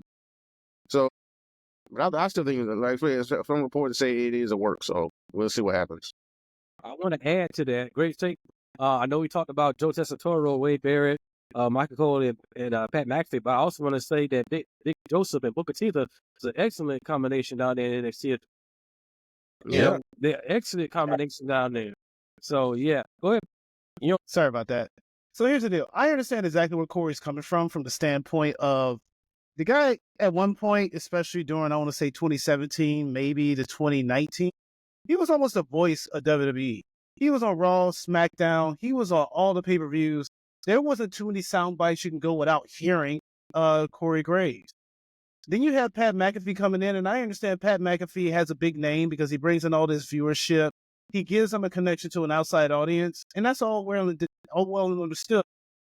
You can kind of see that there may be some hits of animosity. I can't remember which pay-per-view it was SummerSlam or Mania, when Pat McAfee came out of nowhere and bumped Corey Graves off of commentary. And Michael Cole lost it. He was happy, but ain't nobody asked Corey how he felt about it. But he's telling you now how he feels about it because now he's getting bumped off the main shows. So I can exactly see where he's coming from this standpoint. I hope it turns into a work if it's not a work, because it would be perfect to go ahead and make it into a whole feud thing. I do think you could have moved Wade Barrett down to NXT, and you could have had a 3-man commentary group with Wade Barrett, Booker T, and Vic Joseph. That's who it is, right? Yeah. So with that being said, I side with Corey to a degree, and it's weird for me to side with him because I ain't gonna lie to you. I hated how he kept going at Byron. He was going at Byron so mean sometimes. He was just, you go back, even playing 2K, he goes at Byron hard in 2K, and I'm like, Jesus, man, Byron can't be happy. What's going on? Yeah. But he, in the end of it, Corey is a good commentator. He plays a heel role perfectly, especially with him being a former wrestler. He fits. I like. So yeah, I can see where he's coming from, and I do side with him a little bit. I would say this real quick before you. I think he would be fine in NXT too, because remember him and Vic Joseph they were co-hosts of After the Bell before they got. Well, Right. there you go. You know, so they already had that comment. And I think maybe here and there he might have worked with Booker T in some sort on commentating as well. So I think he would have been fine down there with up and comings. Maybe they got a chance to go on there, maybe get some in-ring work. I don't know. But at the same time, I don't know his aspiration. So, yeah. Corey want to be on Netflix. Right. But see, my only thing is they're not bringing back the 3-man booth. Jonathan Coachman is on record saying how rough it is to do a 3-man booth. You know what I'm saying? Because everybody's not going to get their input. And then, I mean, sometimes you just gotta play it. You just gotta play it. Because to RC's point, I mean, who knows? It probably won't be like a full-time thing because everybody ain't gonna make it on. You see, they're shuffling people on Raw for Netflix. Who's, eventually he probably would have worked his way up there. Well, Pat McAfee, I don't think he's going to be on this Raw because he has to do the national championship game. I think it's this Raw. It's this Monday, right? Yeah, this Monday. So you would have been. But here's my question, and I love Booker T. I really do. He's not commentating. Like, what does he add to commentary in this? He talking about people don't get Booker T finds space. Like, if it's a 3-man commentary group, Booker T gonna find something for Booker T to say. So I wouldn't worry about that. That's what you need though down there. No, I know, and that's what I was like. That's why I don't feel like. That's why I don't feel like he. I don't think he'll have a hard time finding. He'll be fine. Maybe because when Jonathan Coachman said this, he had just came back, and I think it was JR. Can't remember who else was on there, but he's talking about a time where I guess Kane must have came out and he fell off the chair or something like that. Well, Jonathan Coachman used to get it pretty bad anyway. Oh yeah. So there's that. Oh yeah. There's that. I don't know. I hope it's a work at the end of the day because I mean he deleted his post, so he didn't stand by it. You didn't stand by it too hard. You deleted it, so somebody hit you up. You know, let this be a lesson. If you ever feel angry about something and you want to post it, go ahead and create it, draft it, and save it, and to sleep on it, and to see how you feel tomorrow. If you feel the same way, go ahead and post it first thing in the morning. Wake up and choose violence. Or So in the meantime, just how about go and talk to the person, Corey Graves? yeah, you know what? Yeah, that would be a thing, but people don't talk nowadays.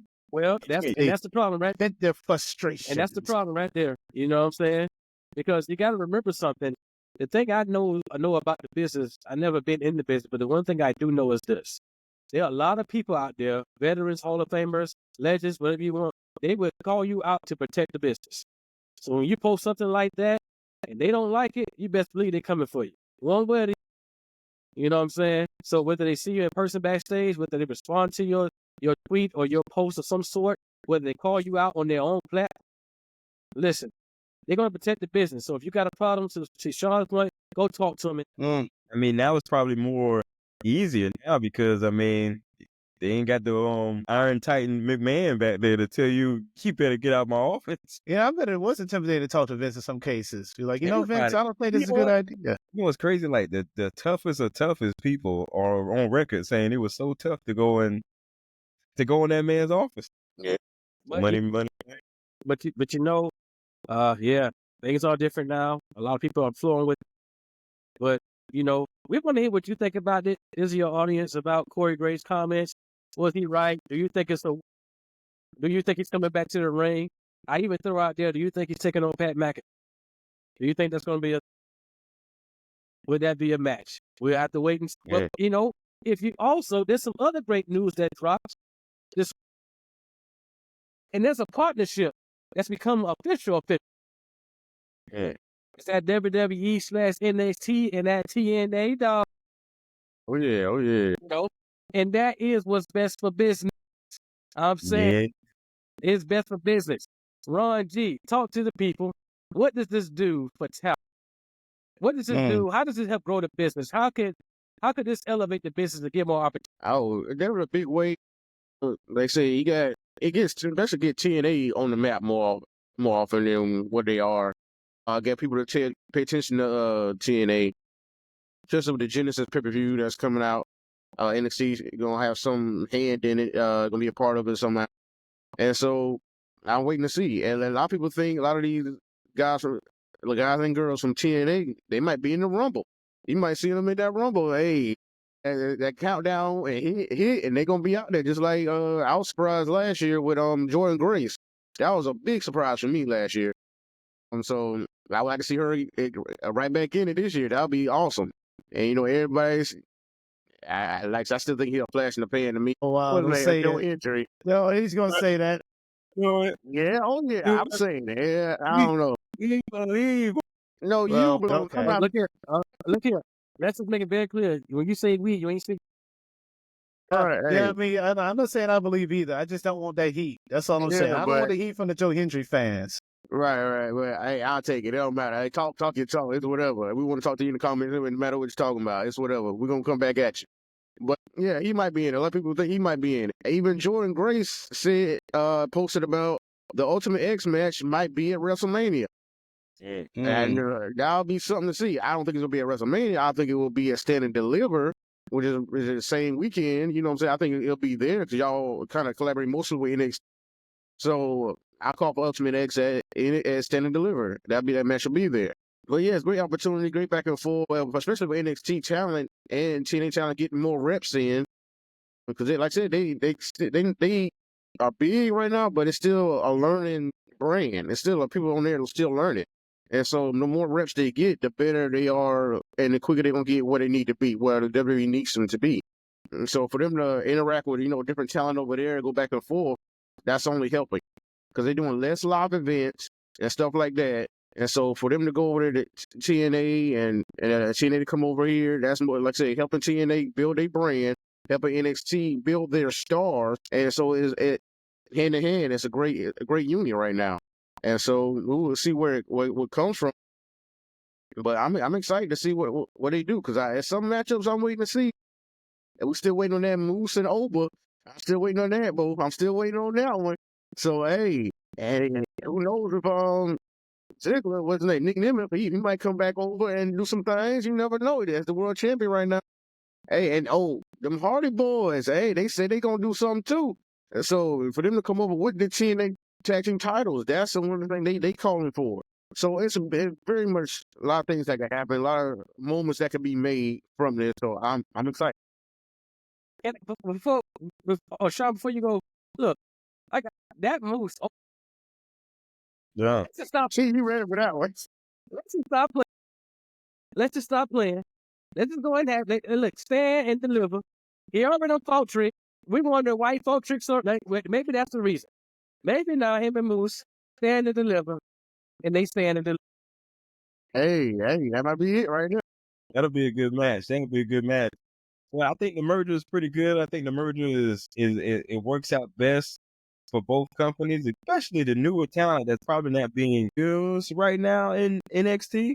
They get to find their way into a TNA match, into a TNA time slot or TNA slot to have a potential match with somebody. But I want to see the crossovers. I'm interested to see, what talent is going to be on, like who's going to be on the pay-per-view Genesis, like who's going to be on that pay-per-view, who's going to face there, who's going to cross over and do their thing there. And I'm like, man, well, Nick Nemeth, a.k.a. Dolph Ziggler, I mean, talk about the biggest flex, the biggest flex. Because after WWE, his career has really looked kind of hot. He's kind of hot right now. I mean, I think before the TNA belt, wasn't he another world champion someplace else? Maybe. I have to look into it. He had a title in New Japan, I Yes, believe, and yeah. and he's showing more on Busted Open, so he's kind of a regular on there. So Yeah. he's doing big things. Like I said, he's been reigning TNA World Champion. So yeah, he like I said, he can come back and fight for the NXT World Champion. Who knows? Champion. Saying like, talk about a flex. Back then you didn't want me. Yeah. I mean, it's a subtle flex. It's subtle flex. Not not Triple H worthy flex. I just want to be out there. Hey, did you just quote Mike? Something. That was around the time we graduated. I think so. All right, so I hate to be that guy, but I'm on the fence with the whole thing because, we live in an industry, we live in a world where everything is business, right? Everything is business. And in the end of it, what's the whole point of business? To make money. That's the end game. And this ain't the first time TNA's had partnerships before, so I'm going to speak on that side of it. TNA had a partnership with AEW, and their partnership did do well. It got them exposure. In fact, it even got the TNA world title to be defended on AEW pay-per-views. The downside is it was against AEW talent. It was Kenny Omega, Christian. So there's goods and there's bads in it. The good was, it got the exposure for TNA and Impact. The bad was it didn't really long-lasting exposure. WWE, they've had partnerships before. ECW, this isn't brand new to them. They partnered with ECW. They did not cross-promotional, but they traded talents. And it was the influence of ECW that laid the groundwork of the Attitude Era. All of that was melding. Paul Heyman would appear on WWE television sometime. WWE did this with Smoky Mountain Wrestling with Jim Cornette. He'll bring on the Heavenly Bodies and the Smoky Mountain and all that stuff. I was bored out of my mind with it, but they did it. With that being said, there was a case where eventually WWE do what they do and they overlap and they overtake. And there's a concern that there may be some poaching. I'll speak about another partnership, the New Japan AEW merger or partnership. They do Forbidden Door together. It has been wonderful, but I can make an argument that with that partnership, AEW has taken all their top talents. Will Ospreay, Okada, Kenny Omega, Young Bucks. I can go down the whole list. I'm not saying that can happen to TNA, but I'm not saying it won't. Jordan Grace, Joe Hendry, Moose. TNA don't have a lot of stars, but there's no telling. I just want to see how it plays out. That's all I'm saying. I'm not saying it's bad. I'm not saying it's good. I just want to see how it plays because I've seen this before. That's a very good point. But up to this point, it's been working out pretty good, wouldn't you say? I mean, look, everything's working out for the beginning. Yeah, I had no denying it. Everything works in the beginning, but it takes time. It always takes a little time. What's good today may not be great years from now. Right. So, but at the same time, I mean, So Jordan Grace, right? I think her contract's up with TNA, and people are wondering why hasn't she been picked up by WWE anyway?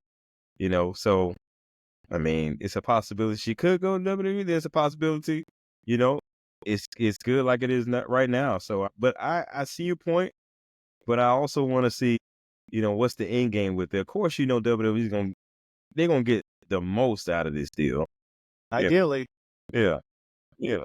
What's that? What do you do in those situations when you like? That's one of the things people always talk about with these cross promotions, the booking of it. You got to have these matches. Do you WWE guys go over more often than not? Do you TNA guys go over more often than not? It's like, what's the agreement? This happened with New Japan Forbidden Door. A lot of those AEW guys are winning. So it's like, I don't know if that plays into it, but you know. I think it works out more for TNA because let's be honest, WWE doesn't really need. I mean, you know what I'm saying? It's gonna work out more for TNA than it would for WWE. And You know? I also think to add to that, it's a little bit more strategic. Like it's tipped right now, it's TNA, NXT base. Two companies are kind of rising, kind of at the same. A lot of younger talent, you know, who's trying to get into the business to a higher level, are kind of gonna be switching around. You know what I'm saying? In the future, so you may see a few veterans here and there, you know what I'm saying, but maybe not a lot. I think that's a good place to start where they are, because there's enough going on the main roster right now where they don't need a right. I think the one problem with AEW and TNA was that I remember once I think I saw the Good Brothers walking the ramp with somebody. I don't know who it was in AEW when they were doing that part. Yeah, and but they just stood there like it just felt like that. It might have been with the what do they call them? Kenny Omega and the Young Bucks. The Elite. The Elite. Maybe it was them. Was it? I believe so. Yeah, and they were just they just walking down that ramp, but they just stood there as extras, as they cutting promos. I'm like, how did that work out? They signed back. The Good Brothers did. You know what I'm saying? No, I think strategically WWE did it like this, or TNA, however the agreement was, because you got equal talent trying to make it. Now it's up to the talent in a lot of places where they want to. That's going to always be the case in a lot of places. Where do they want to go? If this doesn't work out for them, guess what? They got other places you know what I'm saying? So I think in that regard, that's what my take on it is. But at the same time, for somebody who does not know what they want to do, they get a little bit more. That's fair. I mean, look, there's benefits to it. It's just I don't know what the end game is for everyone involved. Like for one side, it could be, yeah, we're going to open these doors. People will come over here. We may get the Hardy Boys in a Rumble. I mean, they're in TNA right now. Dolph Ziggler could be defending the TNA World Title against Umufende. Who knows, right? There could be a lot of different scenarios. He on a good move right now. Don't end his career right now. Don't end his career. I get you, but it's like I want to see Moose actually. That's all. I want to see him come over if there's anyone in TNA directly. But overall, it's just again, I know that WWE has been trying to make any form of partnership with TNA for a while. At one point, it was just they wanted the archives. I really do feel like at some point WWE wanted to buy TNA, but they were just reluctant to do so, which is fine. Vince is not in charge, so I guess my concerns shouldn't be as high as they are. But again, I know business is business. Yeah, so I don't think they should buy them. I think that's way too. Oh yeah, yeah. But, I mean, I don't think they should. I wouldn't put it past it though. Nothing's off the table.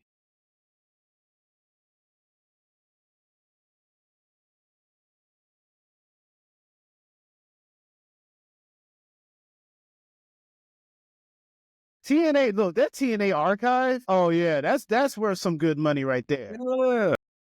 What TNA is sitting on a nest egg around the AJ Styles time. Yeah, Sure. all of that, everything, all that. Kurt Angle Sting had a great run in TNA. right? Mind you, a lot of it is free on YouTube, but still, Right. Yeah, I get you. Vince can come in. Who knows, man? Who knows? Nah, We seen it. I don't think that's gonna happen. I don't think that's gonna happen right now. We seen it. I hope not. I could be wrong. I could be wrong, but I don't think that's gonna happen right. But great discussion on that. As we continue to move on here, great discussion on that. Hey, we're gonna hear more about this. I know we're gonna talk more about this through the coming year as we see these crossovers take place. And when we see Moose and Oba, we might go live right then and there as soon as they come out. So just be ready. Just when one of them pop up on the show, we may go live just then and there. So just be ready. You know what I'm saying? Turn on that notification turn bell. that notification. Get it right. set the timer, and it may happen. I'm going with Stand and Deliver. I could be wrong on that too, but that's what I'm going with. You know what I'm saying? Because opening's a big opponent that day because that's the biggest show of the year, right? And we're on the biggest week. I want to talk about. Let's go ahead and talk about Raw this past week. As we continue on, well, one thing I will say, I mean, there's clearly be no set time. Yeah, you know, we went over 3 hours. The first one we went like 2.5 hours this past week. But nonetheless, this was the week we were expecting for the story to continue. More of the bills up as we got Saturday night's main event coming up. We have the Rumble coming up, and of course, we're looking towards Elimination Chamber and things of that nature. Start things off. Something happened on Raw 2 weeks ago where we called the Superstar of the Year for the women, Liv Morgan, lost her championship. Mm-hmm. And then we saw, I don't know what to call him. I ain't gonna say boyfriend. I don't know what he is. What she call him? Is that what it is? Yeah. I would say so. I mean, Daddy Dom and all. It's a weird, but these kids today. What I tell you, I feel like it's more concrete than what Dom and Rhea had.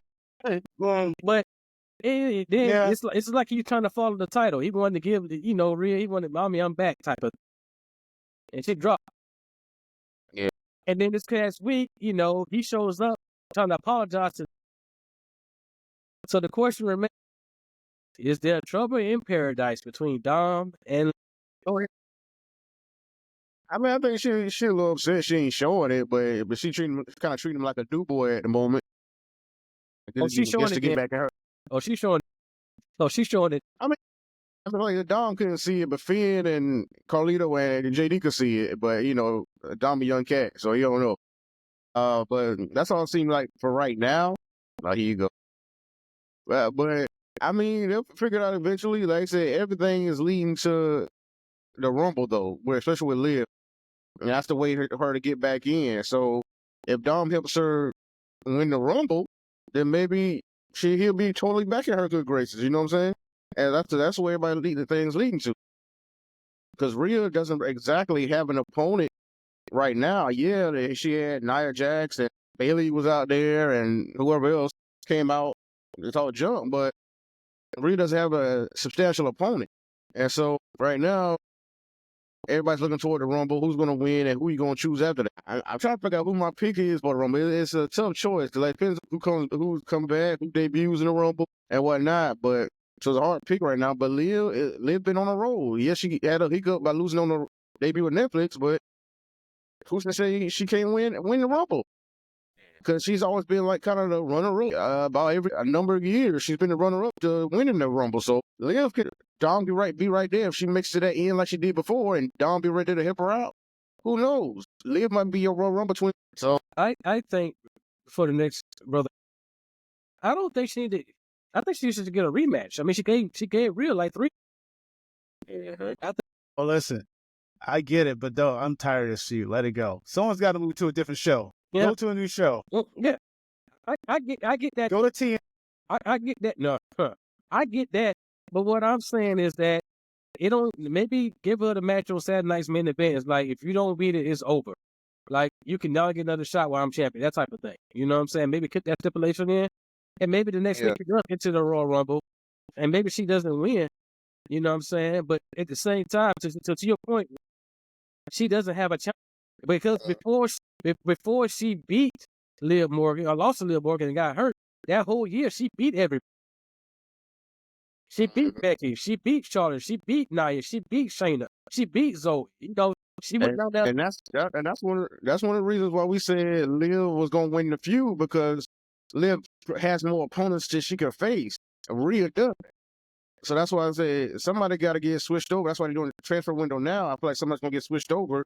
And one of my options, like there was Bayley coming over because she just lost to Tiffany Stratton, and she been going back over the Raw herself. And so maybe Bayley comes over to fight Rhea, or Nia Jax, or Bianca. But we'll see. But like I said, that was one of the reasons we thought Liv was winning this feud, but it didn't happen. Yeah, I get it. But to the next person. Go ahead, Sean. What do you think? I do think it's trouble in paradise, and I'm thinking Dom might move on before Liv, man. And I hate that maybe it's coming to an end. It's coming to an end. I feel like it's coming to an end between their romance because I think one of them, somebody got to go to SmackDown, like the professor said. Somebody's gonna move on to SmackDown. Does that mean that Dom and Liv relationship stays intact? Because I don't know what Dom was thinking. What in his right mind made him think that Rhea was just going to take him back? And you got your current girl looking on like, come on, man. Come on. You dealing with somebody that previously burned up a trash can to stay her love for you. She did all this crazy stuff. The girl's crazy. Why would you even open up that door? You know what I'm saying? She's going to be like the girl from Wait to Exhale. She's going to burn this man. Come on, man. This girl you're dealing with. Right? You talking about Angela Bassett? Hey, this type of girl you're dealing with, man. So we don't know what's gonna happen with Liv and Dominic. So, but will she win the Royal Rumble? I don't know. I agree, like what Lonnie said. She should just get a rematch. Like people aren't getting a rematch nowadays. I don't understand what's going on. Like they just lose the championship and they don't get a rematch. I don't get it. I think she needs a rematch, but I am tired of Liv and Rhea Ripley's feud. But I believe that Liv needs one more go around, to at least see if she can get her belt back. But we'll see. Go ahead. Listen, I do think they need to move on to shows. I do have a question as far as what happened to Judgment Day as a whole, not just Liv and Dom. But on top of that, I do wonder what is going to happen with Rhea, because I'm not exactly sure where her next opponent is going to be coming from. I would imagine it's coming out of Elimination Chamber, because I already know who's going to win the Rumble and who they're going to go after.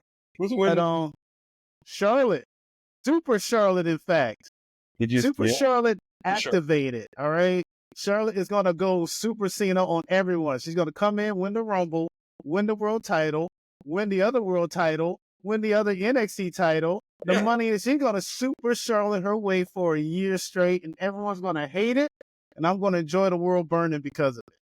Do you see your boy's face? Do you see your boy? I'm looking right at him. Hey, RC, tilt your head a little bit. Charlotte's winning the Rumble. But anyway, moving on. Nonetheless, I think this is going to break up a lot of things. I think Judgment Day, they should split them. Liv, Raquel, and Dom should go to SmackDown. Leave Finn. I don't know, but I do think they need to split them up. I'm not exactly sure what happened to Judgment Day, but I think they need to split them up and just start brand new stories, different feuds. As far as Liv and Dom goes, I think they'll be fine. I don't know how the story ends with them, like, because you can't have a match. But I don't know.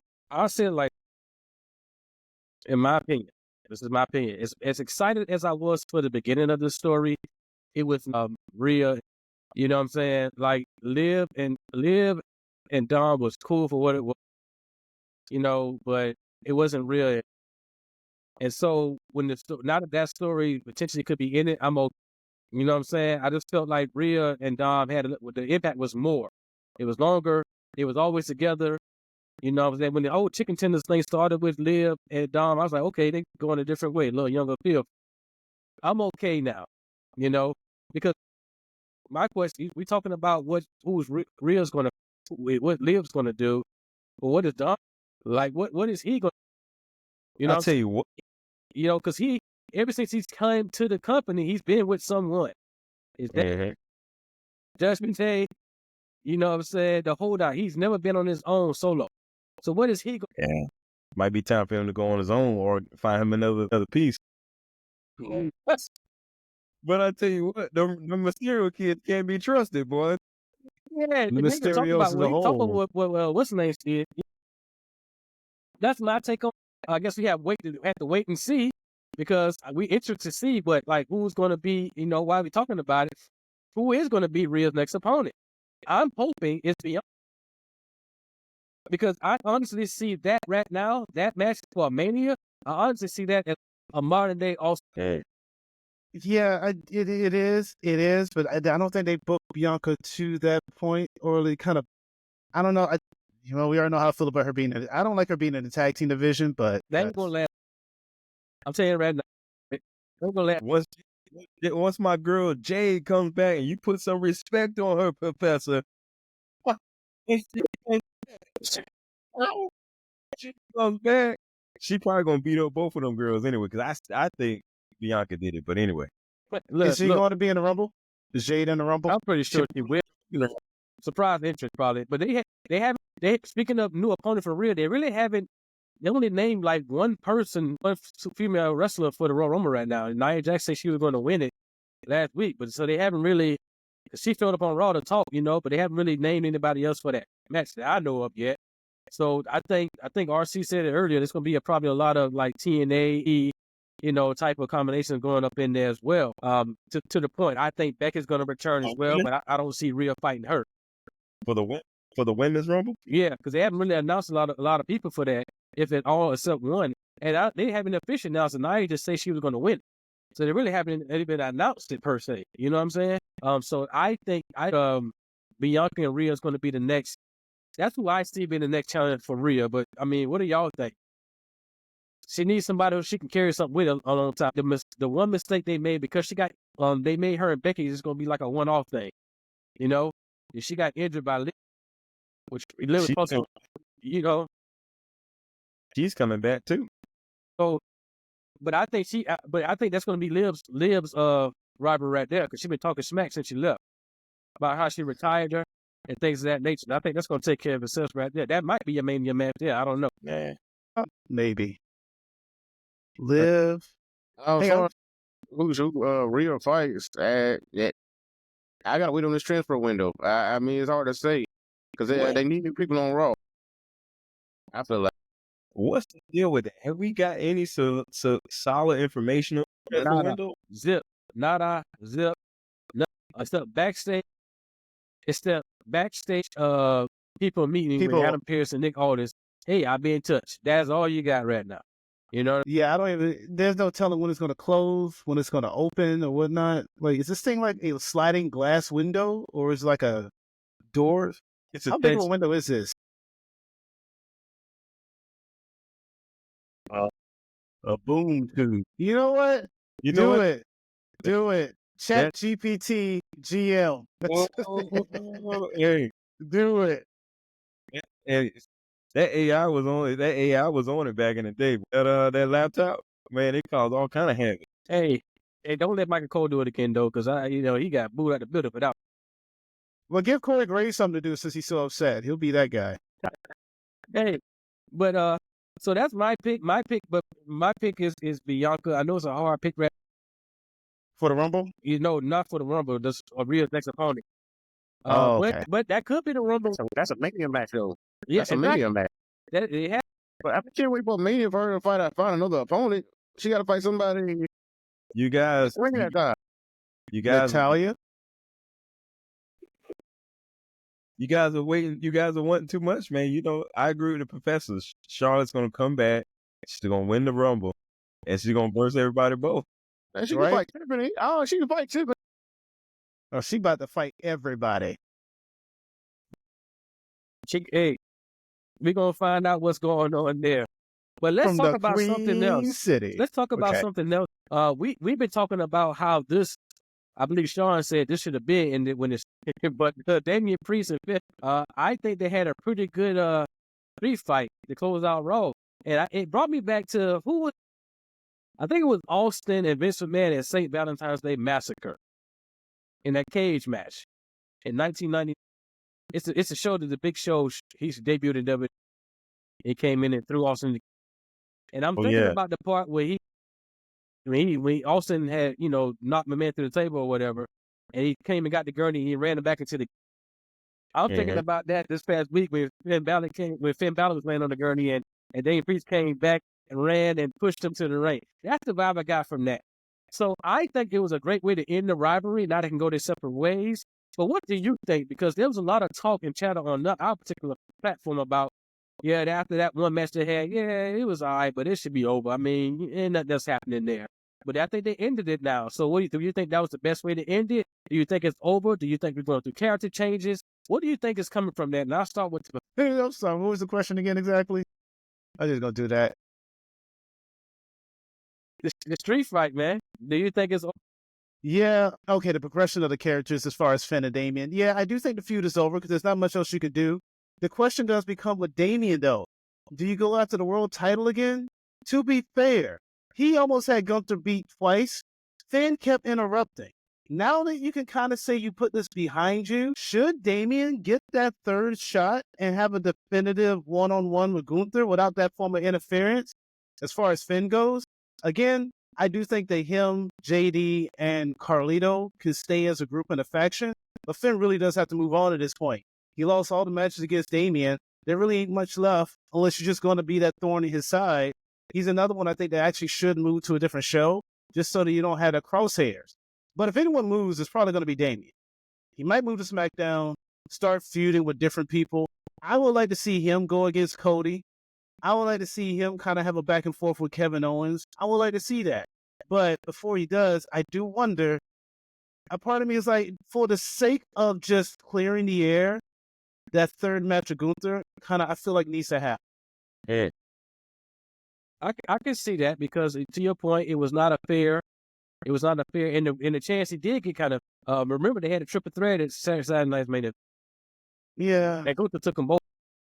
Yeah, I know, but that one-on-one. Yeah, I get you. I get you to saying, but what I'm saying is he did get his way into that because first initially it was supposed to be Finn and Gunther initially, and then Damian was added to it. Mhm. So but I do agree he should get a title shot one-on-one and to kind of clear the air on that. But at the same time, he lost multiple. You know what I'm saying? He Yeah. lost 3 times to him. So, but who's to know? But Ron, go ahead. Yeah, I think it was a great way to end it. The way I thought it should be over before, but I mean, they did a great match, so I can't be mad at it. They went through the crowd, suplex through the table, Finn Bella's on the gurney, and he slid him all the way to the ring off the gurney. That was hilarious.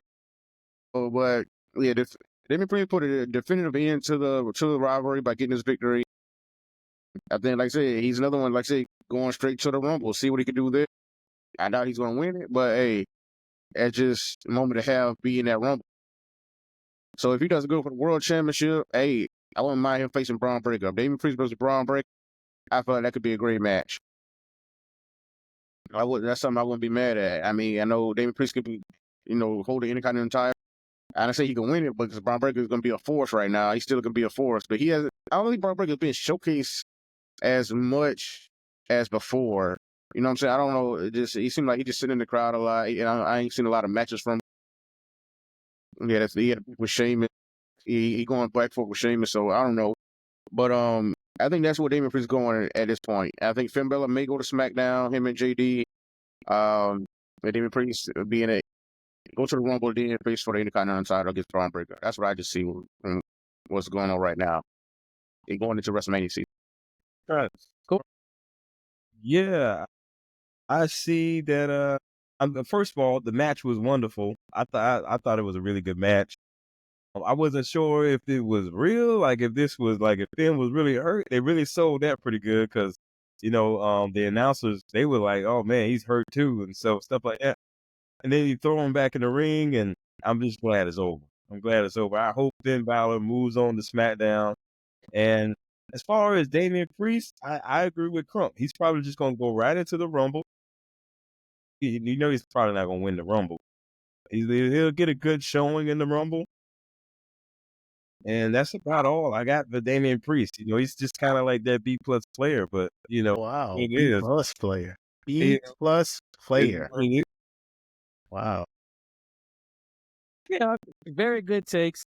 I think they both went into the wrong. I'm in agreement in terms of, somebody should leave and go to another show because it's been long enough.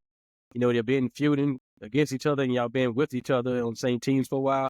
You need to go and split that up. So, but I want to get to a particular part that was my show stealer of the whole, and that was a promo between CM Punk, Seth Rollins, and Drew McIntyre. Oh, yeah. The star of the show. CM Punk? Who's the star of the show? CM Punk? Yes, Is that CM his star? Punk, Seth Rollins, and Drew McIntyre to start the show. Now, is it just me, or does this feel like the most star-studded Raw? Is it because the three of them entering it back to back like that, and that one and you know the history between them, and you kind of hype it up, and also, that's not forget, you got a retirement tour going on with Cena trying to go for it. And let's not forget that now that Roman's the tribal chief again officially, he wants his title back, and whatever else is going to happen. So is it in that context, with those three in the ring, it's just starting to feel like the biggest star-studded Royal Rumble with everything. It's like it's more on the line. It just There's a lot on the line. I mean, and then, like I said, Roman and Cena being back in it after so many years of them both not being in it. 5 for Roman, I think like 7 for. So they really add something to this Rumble because the rest of everybody else has been in it the past couple of years. Punk coming back his first one back in a long time, but they're back in it again. Yeah, it's getting bigger and bigger as we go. I still think Punk is. I think he's gonna get that number 30 spot. I've been saying, and Cena gonna be number 1. He'd be in the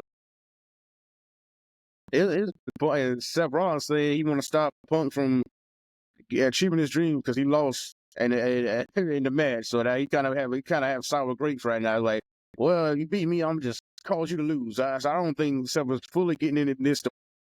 And yeah, he been petty, and he just want to make sure Punk doesn't win. Same for Drew McIntyre. Yeah, of course they both would like to win, of course, but I think they're in it to make sure other people don't win, especially in Roman Reigns and CM Punk. Both of them, that's their goal in this right now. So that's why I feel like both of them won't win this match. Drew McIntyre and Seth, that is. Well, and so it's big, and then, like I said, who else is going to be in this match? Whether they stay it, it's going to be the rest of the blood.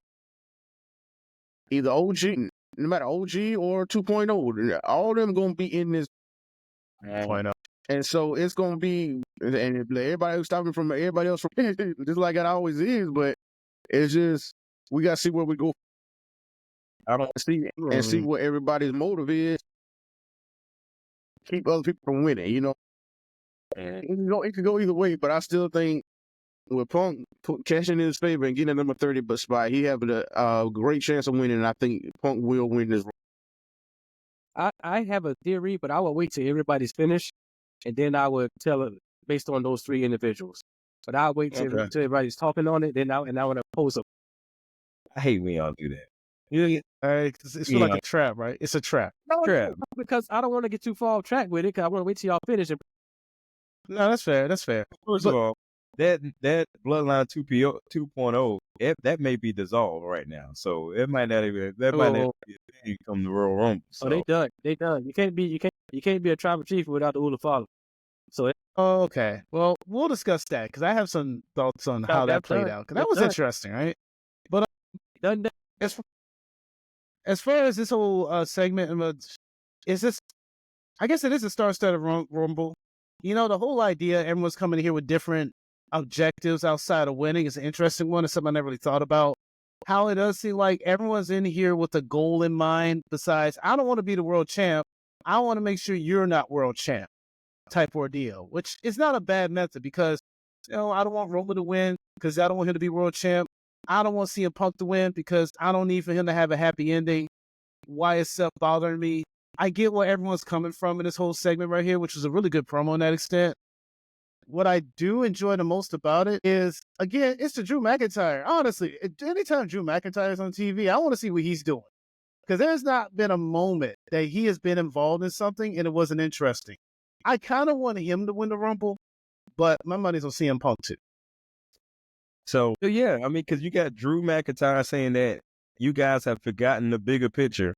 Seth, we were just at WrestleMania to stop the Thanos himself. We were just the Avengers stopping Thanos from conquering the whole entire WWE universe. Now here we are, a year later, Thanos has regained strength. Now he's got the Ula Power back. And so that's Drew McIntyre's that's his point of view, right? That he wants to stop Roman Reigns from reclaiming his ultimate place in the WWE, right? Then you got Seth Rollins that just being the all-star petty. He's petty of the year. Come on, bro. You lost fair and square and the biggest Raw probably in modern history, right? Other than maybe bigger than when Raw debuted it. They debuted back in the day, right? I'm pretty sure. Yeah, I'll say that. You know, that's a fair take. But so here it is, Seth Rollins, you lost fair and square, and you're still upset that CM Punk is out here at least celebrating the night when he beat you. So now you got CM Punk that just wants to go off and do his own thing, right? Basically, go off and become the champion that he wants to be. You still have the favor that's lingering. I'm wondering how that's going to play out in the Royal Rumble. Will that play out real time between Paul Heyman, Roman Reigns, and CM Punk? Will that play out real time in the Royal Rumble match? Because what favor is this? It is a favorite. Yeah, did will ask for it. stop the tribal chief from reclaiming his title that he's told by way of Paul Heyman that he wants to come and get his title back. So you got all these stories playing into it in the same match. This might be one of the biggest Royal Rumbles. And then you got John Cena.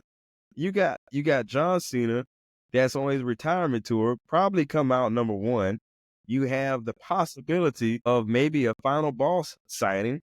31. That's still lingering out there. He's gonna be 31. I'm telling you, he's gonna come in 31. Yeah, that's still lingering out there. Now that may or may not happen, but we're hoping it does. We might be thinking too much for that too. So I mean, that may or may not happen. So to your point, Alani, this may be a star-studded Royal Rumble. Yeah, might be. Thank you, bros. Now here's my why all of this emphasis on CM Punk, Seth Rollins, and Drew McIntyre? Because they're the stars. Yeah, I'm not it's not in rhetorical in terms of anything like that. But what I'm saying is, there's an end game. So what if this is a potential triple threat match, and somehow this is for the world title, Oh, a triple threat match for the world title? No, That'll be a stellar match. because Who's the champ? Who's the champ going into it? Nope. that's a hard one to say. But I will say the reason I brought it up is because I don't think we were. I could be wrong. I don't think we was supposed to get maybe Seth Rollins and CM Punk so early. I think what was supposed to happen, maybe if Bronson Reed didn't get hurt, him and Seth had their rubber match because they was wanting, and maybe we push that match to WrestleMania if you can hold it, because we could have put both of them in the Royal Rumble and then build it up from there. But they had the match already, and they may go through rubber matches again. I don't know. I'm pretty sure Seth will get some type of redemption there, whether it's eliminate Punk from the Rumble if he doesn't win, that type of. But what is the end game between those three? Because first of all, you could tell those three together is money. Remember, they had the match at SummerSlam, and Seth was the referee. Match of the night. You know what I'm saying? The promo, you know what I'm saying, that Seth and CM Punk had on the last Raw of the year. Probably promo of the year in a set. Yeah. Because it was real and personal. And now, that's it, okay? And now, you're coming back and you start the show off, and all three of them announce themselves in the Royal. And let's not forget, CM Punk and Seth have not fought Gunther one-on-one, even before he was a champ. True. What? It's a lot going. There's a lot of meat on that bone. You know what I'm saying? That's a couple drumsticks. I hear you. Look, if there's anything to be gained from it, it's going to be a world title. In the end of it, it's got to be the world title, right? That's what they're all fighting for. Everyone is fighting for power, just different forms of what that power is. Whether that power is in the world title, whether that's power to keep someone from staying in a company, being Seth Rollins, or whether that power is preventing for Roman Reigns from getting power. In the end of it, it's all justified by what they consider to be the right thing to do. In the end, it's all still for power. That's very vague, but still. So I guess to your question, like, if that match was to happen, we got to have a champion. Who would be the champion? Would it be, I don't know. When would this, I don't know. That's a hard question. And honestly, I won't say CM Punk because he still has a favor. But then again, at that same point, that might be you know what I'm saying? Like, whatever that favor is, I know someone said, I think RC said he think the favor is number 30, right? Right, Ron? You think it's number 30 in the run? I think it's a little bit heavier than that because that number 30 doesn't guarantee you win. It's a big chance. I mean, what else could it be? Because, I mean, you get an automatic title shot. Okay, maybe that's what it is. But we got to think about what all Paul Heyman could pull backstage. Why would you give him a title shot? With a favor? I would say I would think the favorite would be I'm going to enter the Royal Rumble, but just in case I don't win, this is my Yeah, I mean, it's good to have in your back pocket, yeah, but I'm saying that number 30 is right there in your face, and that's a big chance to win. And and to accomplish your dream, 2-1. One, you win the Royal Rumble. That was one of your dreams. Two, you get the main event WrestleMania. That's both right there. Why wouldn't you use your favorite for your two of your? Because it's not guaranteed if you get that favor. Because they say number 30, you're not guaranteed to win. I can't think of too many people who win at 30. It's probably one hand. It's probably count on one. It's probably count on one hand how many people won the number. Yeah, you got a better chance at coming in number one these days. But I mean, I'm just like, what else could be the favor for that? Because either way, you're not guaranteed to win, no matter what. Yeah, that's why I say you would put it in the Rumble, right? Because you're not getting to your point. You're not guaranteed to. My thing is, I would say, hey, I'm gonna enter the Rumble, and if I don't win, though, this is my favorite for me to get my time. You know what I'm saying? I think that'd be like to your point, like you said, like I like to say too. That's your back pocket. So it's a win-win deal. Well, if it don't work out here, now I got an opportunity to do it this kind of way. Maybe it's I ain't gonna say, and again, I won't say it's entering the chamber because then again, that's you know what I'm saying. So but that'd be stupid in my opinion. So hold on, real quick, I gotta make a correction. Number 30 actually has the most wins in the Rumble. The number 30 position has 5 wins. Number 28, number 27, and number 1 has 4 wins, while the number 24 spot and the number 3 spot has 3 wins. I did say I said kind of on one hand though. I said yeah. Count on one hand. Wow. Just to read it off real quick. Undertaker, number 30. John Cena, number 30. Triple H, number 30. Brock Lesnar was a number 30. Cody Rhodes was a number 30. I believe all these men went on to win at WrestleMania too. Yep. I remember all of them because I definitely remember the Triple H one because my wife's eardrum still ringing from 2016. Yeah, because somebody will sit next to her that's sitting on here when Triple H Who was that? Lost his mind like a purity fool. We got the video. We got What video? Yeah, we was right there in the building. Yeah. Yeah. So, but that's my whole thing. But to answer the point, I guess at that point, who to answer the question, who would make sense to have the CM Punk. No, to have it like going into the match, who should have the time? Yeah, CM Punk. Seth. Okay. Why?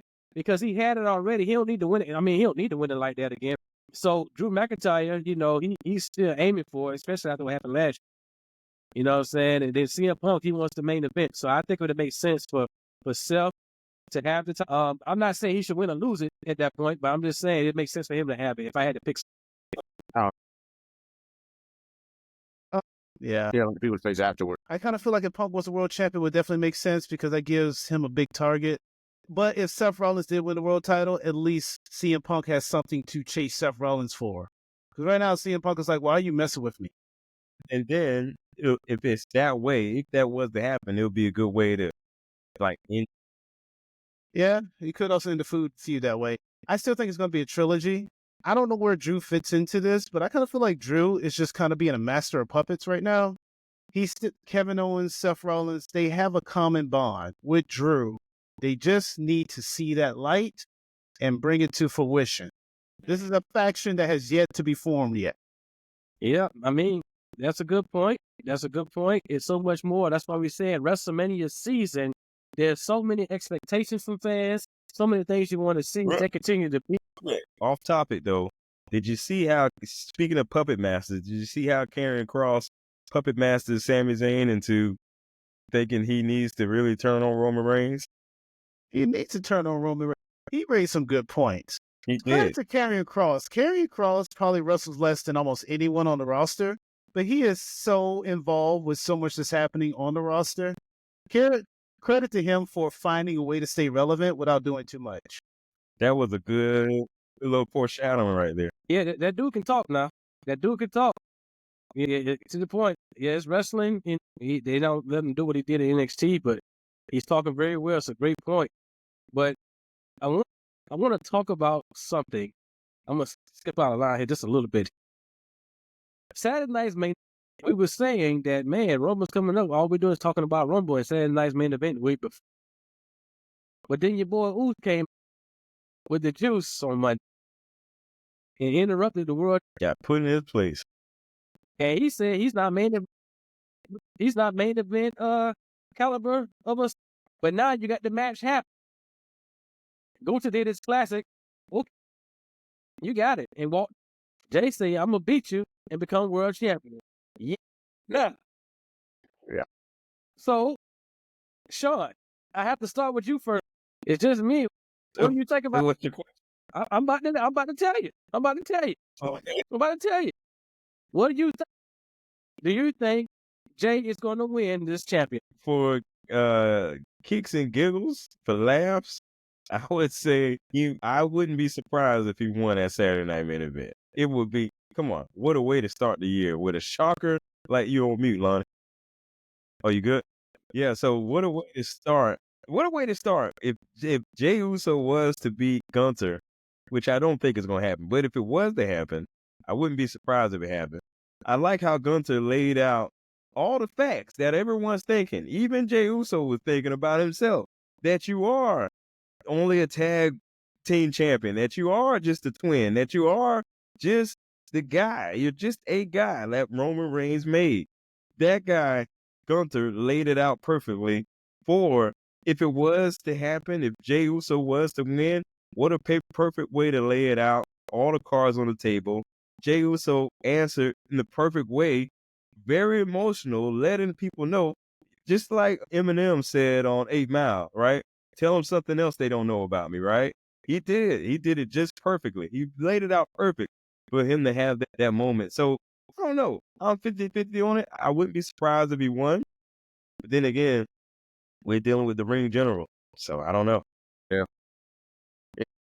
And with that, it's like, I would be so happy if Jay did win it. I like Gunther too, but I'd just be so happy if Jay win. Because, I mean, he's been building up to this moment for the longest. He gets the most reaction on anything. And he's one of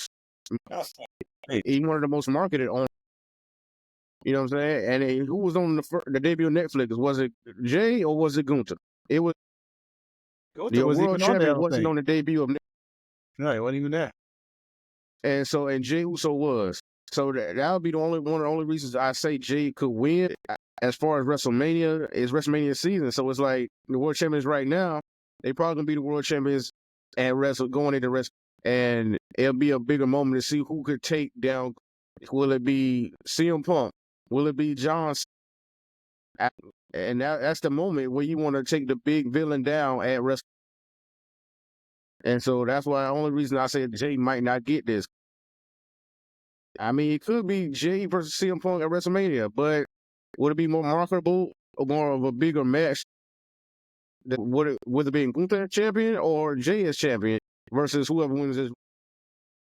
That's why. Yeah, because it's nothing against Jey. It would almost be a little hypey just for a while. I think it's just like what you said. The champions that are currently champions, they're probably going to be the champions at WrestleMania. Yeah.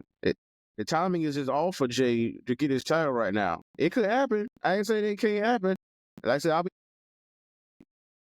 I feel like it'll be just like the Intercontinental title where he won it, and in a few weeks, he probably lose it at Elimination Chamber. Exactly. I would like to say too, real quick before, I do think the timing is off because the way it just happened on Monday, he came out of nowhere. He said, "I'm done with my family business and all these different things," but at the same time, his family business ain't done with him. I know they haven't been on there in a while, but Jacob and Tom is still going out the gym. So, what do you think they're not going to be able to? They don't think they're going to interfere that day? I think they are. I don't think that business is done yet. Why? Because not only did they lose at War Games, but now they also lost their tribal chief. Now they roll. You don't think they got their eyes on things? They got no leash now. You know what I'm saying? They coming for it all, homie. Especially Jake. Taking it all. Especially Jacob ain't got no leash right now. Jacob said, "Yeah, shut up and listen to my tribal chief." Yeah, he coming for it all. I love you, Solo might turn into I don't need you, so they let this go off the hook I now. hate you. So Hey, I don't want to talk about that. I mean, we're right here. Go and talk about Yeah, we might need to talk about it. so before we do that, BJ, you have anything you want to add to the Jey Uso group? Yeah, real quick to that. Main event Jey Uso is only by name, not by stature. He is a main eventer only by name, not by stature. Say it for the people in the back. All right. Don't get me wrong. He is the people's champ. And RC was asking the question, would people want to see CM Punk versus Jey Uso? I don't know, maybe. I mean, both of them get a pretty good pop, but I think both of them will also be face versus face, so it'll be a weird dynamic. I don't know if it'll actually lead to where it wanted to go. So Gunther will probably be the best choice. It does feel like a timing issue. Anything can happen where a wrestler can win a title at any point in time. Jey Uso was hot potato the Intercontinental title out of nowhere. He could get a world title reign just to at least add to the name so he can main event a pay-per-view to get that credibility to that name. But until that happens, only by name, not by stature. Yeah, and plus it's like Saturday night's main event. That's another reason probably why he's getting the title shot. Because that's right, main it's in event. the name. Yeah, it's in the name. Like, he's a good gimmick. I like it. He is the people's champ. But even for that to be legitimate, he's got to beat The Rock for that title. So we got to see how that plays. He was the main guy on the poster for Saturday Night's Main Event to go around. And I know we said we want to talk about Jacob real quick, and we'll get to. I would want to bring up one more for Raw, and that's a great debut. Not gonna lie, I don't know much about Penta. Oh, look at everybody. Oh, Hey, I know. Yeah, hey, that's the impact he had. Hey, I see. If y'all see the way I'm seeing it, it went down the. Oh, I know. I get you. If you see the way I'm seeing it, hey, so that's pretty. Professor, take us to school on. Penta. I mean, Pentagram Jr., Pentagon Jr. The guy's been in all sorts of world organizations. I found him first in Lucha Underground. He eventually went to WCPW. It was in the World Cup of Wrestling tournament that had Will Ospreay, Ricochet, and Rey Mysterio in it. I think Will Ospreay won that. But nonetheless, the dude is amazing. He can wrestle by any style you need him to wrestle. He does have a tag team partner, Rey Fenix, one of the Lucha Bros, who's currently in a contract situation. But Penta, an amazing performer. I liked his intro because I feel like he was paying a little bit of homage to La Parka.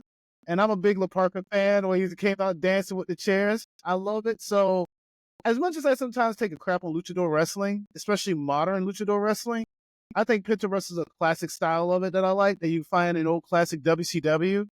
Dude, if they can't make any type of star out of Penta, you're not trying. You're just not even trying. The guy is a star in himself. I've never heard him speak, really, until the promo, and I'm like, why didn't he do this in AEW? Wonder why. Yeah, they didn't really give him any time. Like, dude, him and Rey Fenix could have been their own team. They didn't need the other guy, Alejandro, wherever his name is, running around. Although I do like the one gimmick he does with Alejandro, when Penta takes the glove off, he throws it, and Alejandro catches it. That's a pretty cool gimmick. But yeah, Penta's amazing. And I can't wait to see more of what he has to offer. Awesome. Thank you. I wanted everybody to step into the classroom real quick so you can kind of teach them a little something. But I wanted also to let Ron G and Sean have a stick at it as well. But go ahead and take care of that for me. Oh yeah, man. You can already see the charisma. Right? Like I said, if you haven't seen him anywhere else, this is your first time seeing him. You can already see that. And he's able to communicate. Like some Mexican and Spanish star, they're not able to. The accent is too thick, or it's just not able to talk on the mic like that. But you can hear clearly, hear the passion he has, and sound like he's happy to be here. And the crowd was right there with him. First night, the crowd right there with him doing his catchphrase or what. And then he's been to talk all. And so everybody's excited about him being here. And then you already got those T-shirts on sale. You got the mask on sale. So that's going to go a long way with the younger audience, right? And the grown audience, you know what I'm saying? So everybody's excited about it. And the match he had with Shea Gable, yeah, some points was a little, I feel like it was still there. They had made an impact. And that's more than what he did before. And like I said, that's probably my first time hearing him speak like that also. And I was like, dang, okay, this nigga talk. And I'm ready to see where this. They said the new Netflix era, you bring out in this era, you're bringing out new stars, and this is one of them. And so I'm ready to see where this goes. Especially when Ray Phoenix comes in, it's great, and I'm glad they didn't put him with Rey Mysterio and do just a little tag team thing. Let him come out by himself. Let him be his own star, because that's what he is. He got charisma. He already there. So don't hide in a group. Let him be his own thing right now, especially before Ray Phoenix gets there, because they probably gonna make them attack him as soon as he gets there, because they're the Lucha Bros. Let him start down right now. And you in a new era, make new. And on that, you got a lot more people watching. So people going, especially in other countries where they speak his native language. You know what I'm saying? So they're going to attach themselves to him too, with more people that's watching on Netflix in different countries. And so it's a great moment. It's been talk all week, so I'm excited. Awesome. Great insight, great intake. Go ahead, John. You want to add anything? Yeah, man, this was the worst kept secret, I think, in WWE. Was the worst kept secret. I can think of as some. Michael Cole Dub, the worst kept secret we all knew it was going to be. But one thing I want to add to this is, did you see the emotion on his daughter's face? Did you see his family? Did you see his family, how proud they were to see their dad on that platform, to see him get that respect that he deserved coming from AEW right over to WWE? And did you see the magnitude that on night one, WWE already made him a bigger star than he was in the previous company? Already on night one, this guy, just the gratitude that his family showed. I mean, his daughter was crying from start to finish. So there wasn't no fake tears. She was crying from start to finish, which was a beautiful thing. I showed my wife that clip, which is not even, she's far from a wrestling fan. I mean, as far as can be. But she loved that clip, to see the daughter have that moment with her father and just the whole family. And who better for him to face on night one than Chad Gable? Yes, Funky, but Chad put him over. Chad put him over like $1 million.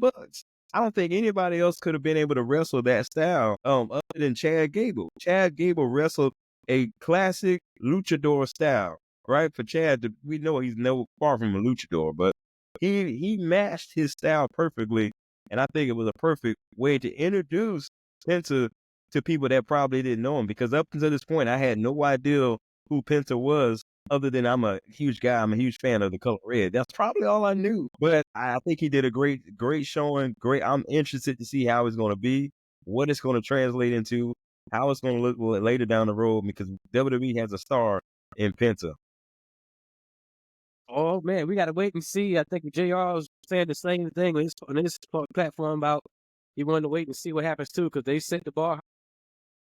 They set the bar at a good level. And I think they would deliver, because once he start getting in there with other talent, I don't think it's over with Chad Gable. Because after a match like that, it can't be a one and done, man. You got to keep building on it. We want to know what you think about the debut. We know it's a hot topic amongst the wrestling community right now, but we definitely want to know what you think about it, our digital audience. So please let us know in the comments. And again, remember to like, share, and subscribe, But now, let's go back a little bit. We was talking about something previously about Smackdown. Jacob Fatu is not on a leash. He's free. And the reason I say free is because we was all interested to see what Solo was going to say when he came back, not being a tribal chief anymore. But what did he do? He dropped the mic and just left. And then Jacob he said, I'm just getting started. They didn't even mention Solo leaving just. But I think they're going to remember that, because what I did see in the ring, when Jacob was looking at Solo leaving, Tommo was looking at Jacob, shaking his head like, yeah, you go and do what you got to do. You know what I'm saying? So now you have Jacob without a leash now. Solo not saying a word. The former self-proclaimed tribal chief is no longer saying a word right now. And now Jacob is free to take the reins. Not only is he free to take the reins, they're going to throw him up against big old, what's the word name? Monster of all monsters. Ron. He going to chop that cheek down, man. I'm telling you right now. What do you say? It ain't a spoiler. It ain't a prediction. Look, he gonna try that tree. That Uh-huh. you know what I'm saying? So Jacob is just getting started. He's about to let loose, and he's been under the tutelage for almost a year now. What do you think this man is about to do? If you watch him on the end, if he's doing, oh, bro, get ready. It's gonna be a moment. Yeah. Because but you got LA Knight involved in there too. So I mean, I thought it was gonna just do like a chat match between Jacob and Thomas versus LA Knight and Braun Strowman. But as we see on Saturday night's main event, it's gonna be Braun Strowman versus Jacob Fatu, and that's gonna be big meaty man slapping meat. No green, no water, just You know, but it's gonna be a good match because they've been kind of teasing it for a few weeks now with Jacob and Braun Strowman. So it's gonna be something to see. But Jacob, I mean, I'm going all the way with Jacob Fatu on that one.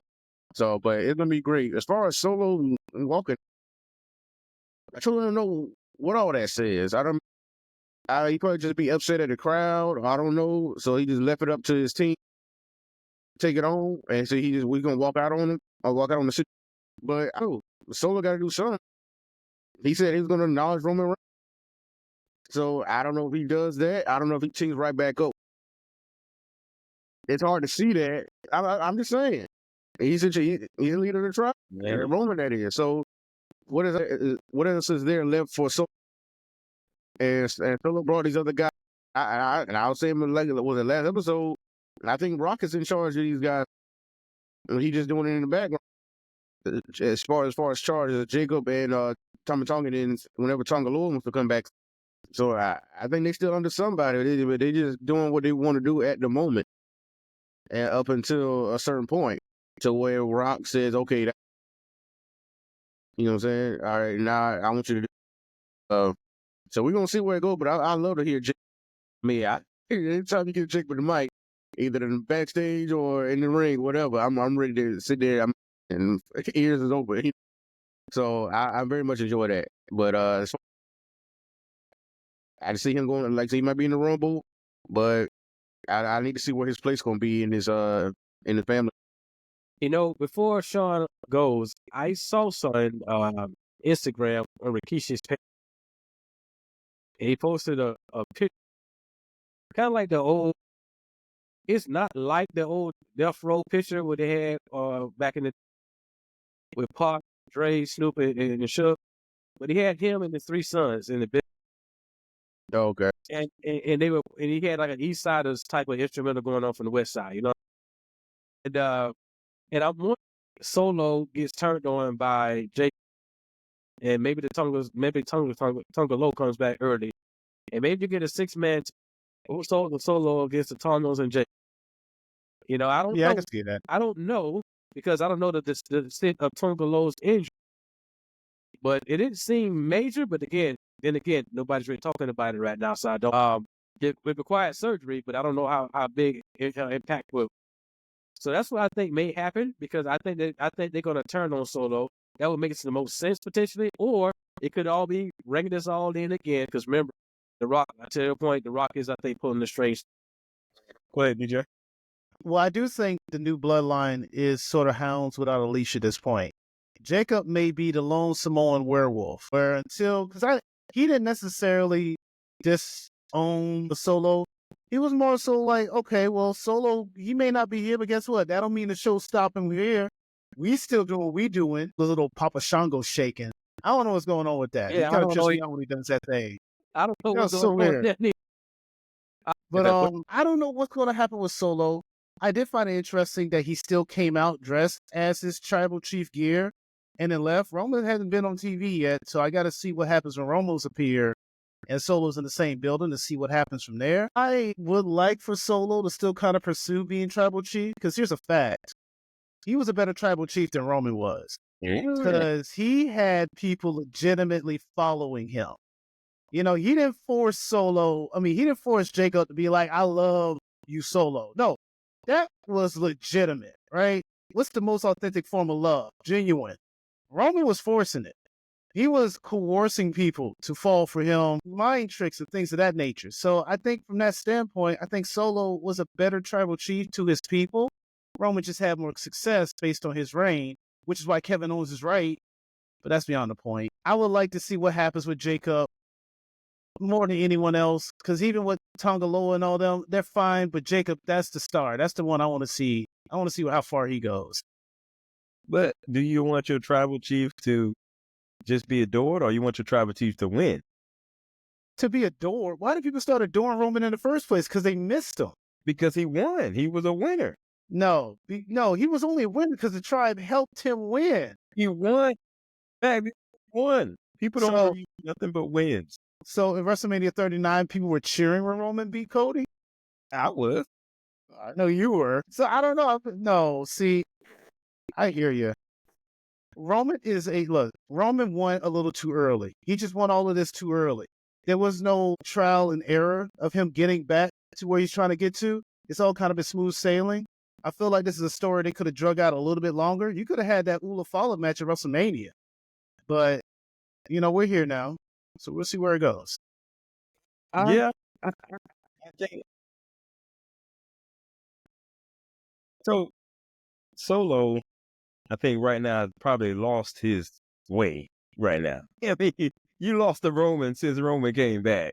So, I mean, at this point, he's probably lost. And he probably needs some help. Maybe this is where he takes counsel from the high chief. Who knows? I want to point out, it took 3 people to beat Solo. I just want to point that out. Like, he took like 3 separate finishers, and he still kicked out of a spear at one point. I just want to point that out. But your boy Crybaby Kevin was in the ring stunning people. Yeah, he was trying to prevent the reign of terror from happening again. Anyway, because I think Solo has lost his way. Solo's probably lost his voice, lost his confidence. What else is he going to do? He don't have smile. Is that what he lost to? His smile? He doesn't have the Ula Fala. So what else is he going to do? He can't lead without that. And that's Solo's words. That's their words. You can't lead without the Ula Fala. Well, even Roman is saying he ain't complete without the world title, and he got the Ula Fala. Now he wants his gold. He wants back what's his. He feels that's his. I said what I said before. Cody helping Roman benefited nobody. It benefited Roman? No, when Cody helped Roman fight out the bloodline, that benefited no one. Yeah, whenever Roman and Cody teamed up, that team up benefited no one in the end. I understand the whole bloodline was going to be a presence. Okay, now you got rid of him. Guess what you got now? Roman. You're right back to where you started. It took Cody 2 years to beat Roman. 2 years and an Avengers Endgame saga to beat Roman. Now, he's right back to where he started. And you know why? Because he decided to team up and help Roman. Which is why Kevin is right. It benefited Roman. Yeah, that's the only person. That's the only person. I would say this, though. I would say this. Even Cody said it a week before. He's like, with this title, I knew it was. He told it. Now, the only thing I will say, something else will happen with Cody. But the only thing I will say is I don't know why Cody got involved with, with the Wise Man and Jimmy and all that. And they end up fighting. I personally would have been done with that. Now that, I don't understand why he did that, but, it's all good there, I guess, right? But we knew that was going to happen. He knew that. Because Roman even said it. He said, after we win in Bad Blood, I'm taking back what's mine. And Cody said it's not yours to take. So we knew it was going to get. Yeah, but don't even put him in that position. Like, don't even give him that. No, that's a family issue. You want to be tribal chief? Talk to your cousin. Don't call me. It is what it is on that one. All I'm saying is we're here now. Yeah, We're here now. We can talk about it till the cows come home. But the fact that the matter is, it's going to happen. I don't think Roman's going to win the Royal Rumble, though. I don't think that's going to happen. But we know Cody and Roman had fought at WrestleManias, and typically, if you finish off a saga, all the matches we saw at WrestleMania that have been 3 pieces, that all happened at WrestleMania. So I don't know. That's going to be somewhere down the road, or they're going to do like a Chamber 1-on-1 match. I don't know what's going to happen in that place, but I do know somebody need to find out what happened. Yeah, what happened to Jay? You know what? And you know what? Did it? Somebody need to call Apollo Crews and tell him his little PI investigation thing he got going on? Right? Where was he doing that? You know, and now not to mention this, when Naomi, let me bring this up. RC beautifully painted the picture about last leg and Score Jackson the other day. Yeah, they got a tag team title shot. They got a tag team title coming up in Atlanta. Wow, how ironic is that, right? And on the same week, Bianca asked Naomi, "Have you talked about Jay?" He's like, "Yep, still no update." And Jay tweets, Yeah. "Oh, goosebumps, boy! Hey, them goosebumps are real. Hey, Yeah, listen, what's happening? No, what is happening? What's Seriously. happening? Yeah. You know, Professor, let's go down like this here. What's happening here, Professor? Oh, you want me to? Yeah. What's going on? Like, I didn't have the answers. Look, I ain't no detective. I ain't Batman. I don't know how to solve these crimes. I don't know what's going on. I don't know who did But what. you always got something to say, so All right, well, here's what I'm going to say. Okay, well, here's what I'm going to say. I want to attack it from this standpoint. I feel like it probably is Naomi because I can't wrap my mind around what benefit Bianca would have in attacking Jade Cargill. She was already tag team champion. I feel like Naomi so far has accomplished the most from all of this. She's become the tag team champion herself. She's finally winning matches again. She's putting Big back into a spotlight. Before, she was just kind of the third wheel in the whole tricycle. Now, she's become part of the big wheel on the bicycle. So I do think that there is some line of suspicion that goes away in Naomi. Because again, I just can't figure out what Bianca would gain from attacking Jade when she was already champion with her. that's what I said from the beginning. What point? And not only that, she left out of a tournament to become the first ever U.S. champion to go check on her. What was that for? Why was she? Yeah, that's true. She dropped the singles title. And when you lie, you got to continue to lie. So if she did do it, if she was in on it with Naomi, let's say they both did it together. Come on, you got to figure that. You just can't act. I mean, you got to continue. You got to act. She's a professional actor. But go ahead, Ron. No, Bianca had nothing to do with because like I said, to be first is something you holding back your own to knock somebody else out. No, it ain't that serious. To be knock somebody, you already a champion with them. So why would you hold back your own success by you could be holding two titles? Because after that, MJ was attacked. It was a threat of she had to relinquish it. But Naomi stepped up first, so it was an age of her. But Naomi had her own way of. Because that's the only way she was able to get a champion. Now, what's been saying is, and then now they got this match with Chicago. And what you think gonna happen? I mean, will we finally get to see who attacked? Because why didn't Bianca go to Nikki? And she said Because she is. no, but Because and Naomi probably volunteered to ask. Okay, I'll go ask him. Because she's trying to hide what she did. So Bianca won't be investigating.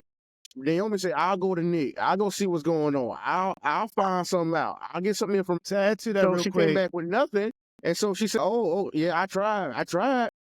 They said nobody said they saw nothing. Now Nick don't know nothing. I don't know nothing. But let's go handle this business. yeah, to be fair, Naomi is quick to change the subject when that does pop up. Anytime it's brought up what happened to Jade, Naomi's like, man, that is messed up. But hey, we got a match tonight, right? We got to focus on that. Let's just focus on that. We ain't talk about that Jade stuff. you know what? She should have hit it with that hair again. Oh, Right. She's going to wrap that thing up. But this other thing is, I don't know what's going to happen from here, especially with them having to face Jakara and Lash. How does this play out? Does Naomi let them win the tag team or what? Because I still think Naomi is teaming with them. So does she let them win the tag team titles? And in hopes that they could help her get women's championship, the women's world, or what? Or WWE championship, WWE women's championship. Yeah. What is the deal here? What is the deal between those? Yeah. How you scratch my back, I scratch your back? I mean, I don't know. We got to see where it goes. And I think it's going to come around where Jay going to have to come back at one of these shows, either Saturday Next Minute event, or it's going to happen in. You know what? before you go real quick, remind me, does that match in Atlanta for those tag titles? Is that the week of? I want to say the 28th. I could be wrong. It's on the NXT show. It's not going to be a Saturday Night's main event. At least not us. It's on the NXT. It's on the NXT show. Okay, I'll see if I can figure out. But I want to say real quick to that. Oh, real quick. The worst thing about all this is Bianca, because in the end, Bianca's the one being used. Whether she was helping out Jade or whether Naomi is using her, Bianca is the workhorse that's kind of being abused in all of this while everyone's trying to gain their personal gain. So I would like to see, if it is Naomi, how does Bianca go about this whole situation? Does she be like, you know what? I don't trust none of y'all. I'm on my own. And start singing her theme song? That'll be pretty good. There you go. But you see, they already had that face-off in that Fatal 4-Way match, and they didn't touch. And so that match got to happen too, Naomi versus... Yeah. Sean, I know you've been waiting on Oh, man, I'm good, man. I think that well, we obviously know somebody did it. We're gonna find out who did it. I still think I'm leaning more towards that it was both of them. I think both of them had something to do with it. And in order to continue it, like I said, when you lie, you have to continue to lie. What would it have made sense for her to have done this to her tag partner and then just continue on with the match? She had to play along with the play. Okay. Let me ask you this question. If Bianca did it, and her reasoning was because, Jade, you held me back, would you say I was right? I'll give you that $1 bill. But that is my reasoning behind what I'm saying, because perhaps the professor is maybe 10% right on that notion that it feels like Jade pulling her back, right? Feels like. And who knows? Naomi being who she is, she may have coerced Bianca into feeling that same way. Bianca, remember what it was like before Jade got here? Remember how you was the blah, blah, blah, blah, blah? Who knows? They probably came together and did this thing. Well, We'll see. I'm going to say it like this. I see how Ron feeling about that, but let me just make it very clear. While everybody's up in arms about, who's holding who's back and who's doing this and who's doing that, let us remember right now the queen is on her way. And she's coming back for us. So while you're talking about holding somebody back and trying to keep your own spot, you best believe Charlotte, she'll walk right back in where she left. Super Charlotte activated. You see the video package. Did you see the video package? Yeah, So, I mean, in general, not only that video package, the video package she posted that there on her Instagram. Right. Yeah, I saw that one. That's what I saw. Yeah. You know what I'm saying? So we already know. And if you've been following that, she's been working. So you're talking about, now I think she's coming back in the Rumble. It seems like the obvious thing, right? What better way to come back than to work some time in a Rumble match and working with multiple.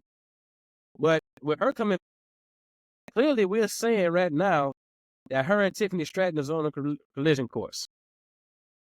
Feels that way. We see that happening right now. And I think for Tiffany, that'll be a great test. And that shows great confidence in the company for working with a veteran. Or maybe Charlotte handpicked her. When you get good with the company, you're able to do that. Handpicked to work at her main. You know what I'm saying? So I don't know that for sure, but that's what may have. So all I'm saying is, what is this left for Charlotte to achieve at this particular point? I know everybody's talking about maybe either tying or surpassing her dad, but technically she already did that. They're just not. Yeah. Because think of out of the Raw Women's Championship that was Rhea, and the Blue SmackDown Championship that was, and the 2 NXT title reigns and the Divas Championship. Technically, she's already past that. They just only count the red and blue. I think she's. But if she get one more title, I think she passed. Yeah, I'm looking at it right now. She has 2 NXT Women's Championships, the 1 Divas, that's 3. The 6-time Women's Champion, that's 9 to 3. The 9 plus 7. Oh, God. 16. Okay, 9. 16. Okay, 16. So all right. That's what I'm looking at. I mean, unless there's one I'm missing. But they're not going to count that. They're not going to count that. That Divas. Yeah, all the 2 NXT for some reason. They're not going to count those 2, I guess. I don't think they count those, because if you take out all those other ones, they say 14 times, right? So what am I? Yeah, they said 14 times the other day. So they're saying 14. Then you take away. They're not counting the Divas title. They're not counting. Okay. Yeah. Okay. So what about 16? No, they're not. They're just not counting NXT titles. There's only 2 of them, though. There's 2 of them. So that'd be 14. Yeah. Okay, yeah. But Well, that's ridiculous. But she was also the Divas champion, what I'm saying. And the reason and what happened in that, remember that at WrestleMania 32, she was a Divas champion, but when she won that match, they just retired that and gave her the Raw Women's Championship at that time. So she was already champion going into that match. They just not counting that. Oh, I see what you're saying. 'Cause she did beat Nikki Bella. Yeah, And then that it became a redemption. Yeah, that's right. So then they would take away those NXT titles and it'd be 14. No, That's pretty much it. It makes it 16. It makes it 16 with the Divas. That was just like if she had that belt and then they traded it in for a new belt. well, it was different leadership then, so I don't know how to. Yeah, that's the thing about it. Vince didn't want to count in NXT. NXT wasn't canon. But now that Triple H is in charge, it's like, does he make it canonical? Does he make it canon now? I don't know. No, because like I said, in the promo, in the little video package, it said 4. Oh, wow. Okay. Well, at least he's keeping something the same. What if Tiffany Stratton went against Becky Lynch since she lost the NXT championship to Becky Lynch? Oh, I'll be fine with Okay. I'll be fine with it. But so Charlotte's coming, and it's like I said, it's WrestleMania season. She's a workhorse. She's gonna, she's coming right back to the top. We've seen this before. We've seen this happen. She doesn't need to work from the bottom. She's coming back to the top, right? And what better way to do that than to go into the Rumble? I don't think she's gonna, but going into the Rumble and being dominant, right? She is the star. Now we talk about this. We talk about Tiffany Stratton, who defeated Bayley on SmackDown. Fair and square, by the way. Right? Bayley distracted herself with Roxanne on the side there. After they bam, we say back in the day, bamming. That's how we said it back in the day. But they was bamming on NXT. You know what I'm saying? So you kind of see where Bayley's going in that direction. So they're gonna need somebody to fill that gap, right? And Tiffany's gonna fight Nia again. She's gonna beat her. She's probably gonna fight Candice LeRae. She's gonna beat. So what better way to bring those two together right now? Which is why I also said Bianca should fight Rhea. Because if Bianca stays on SmackDown, the only person I really see her fighting is Charlotte on a Mania. And that might be a reason. Bianca, you saying Bianca versus Rhea at WrestleMania, which I would love. Bianca did do like Jade and be in the middle of Jade and Naomi. Say I can't do this, and I'm going and go face Rhea Ripley at WrestleMania.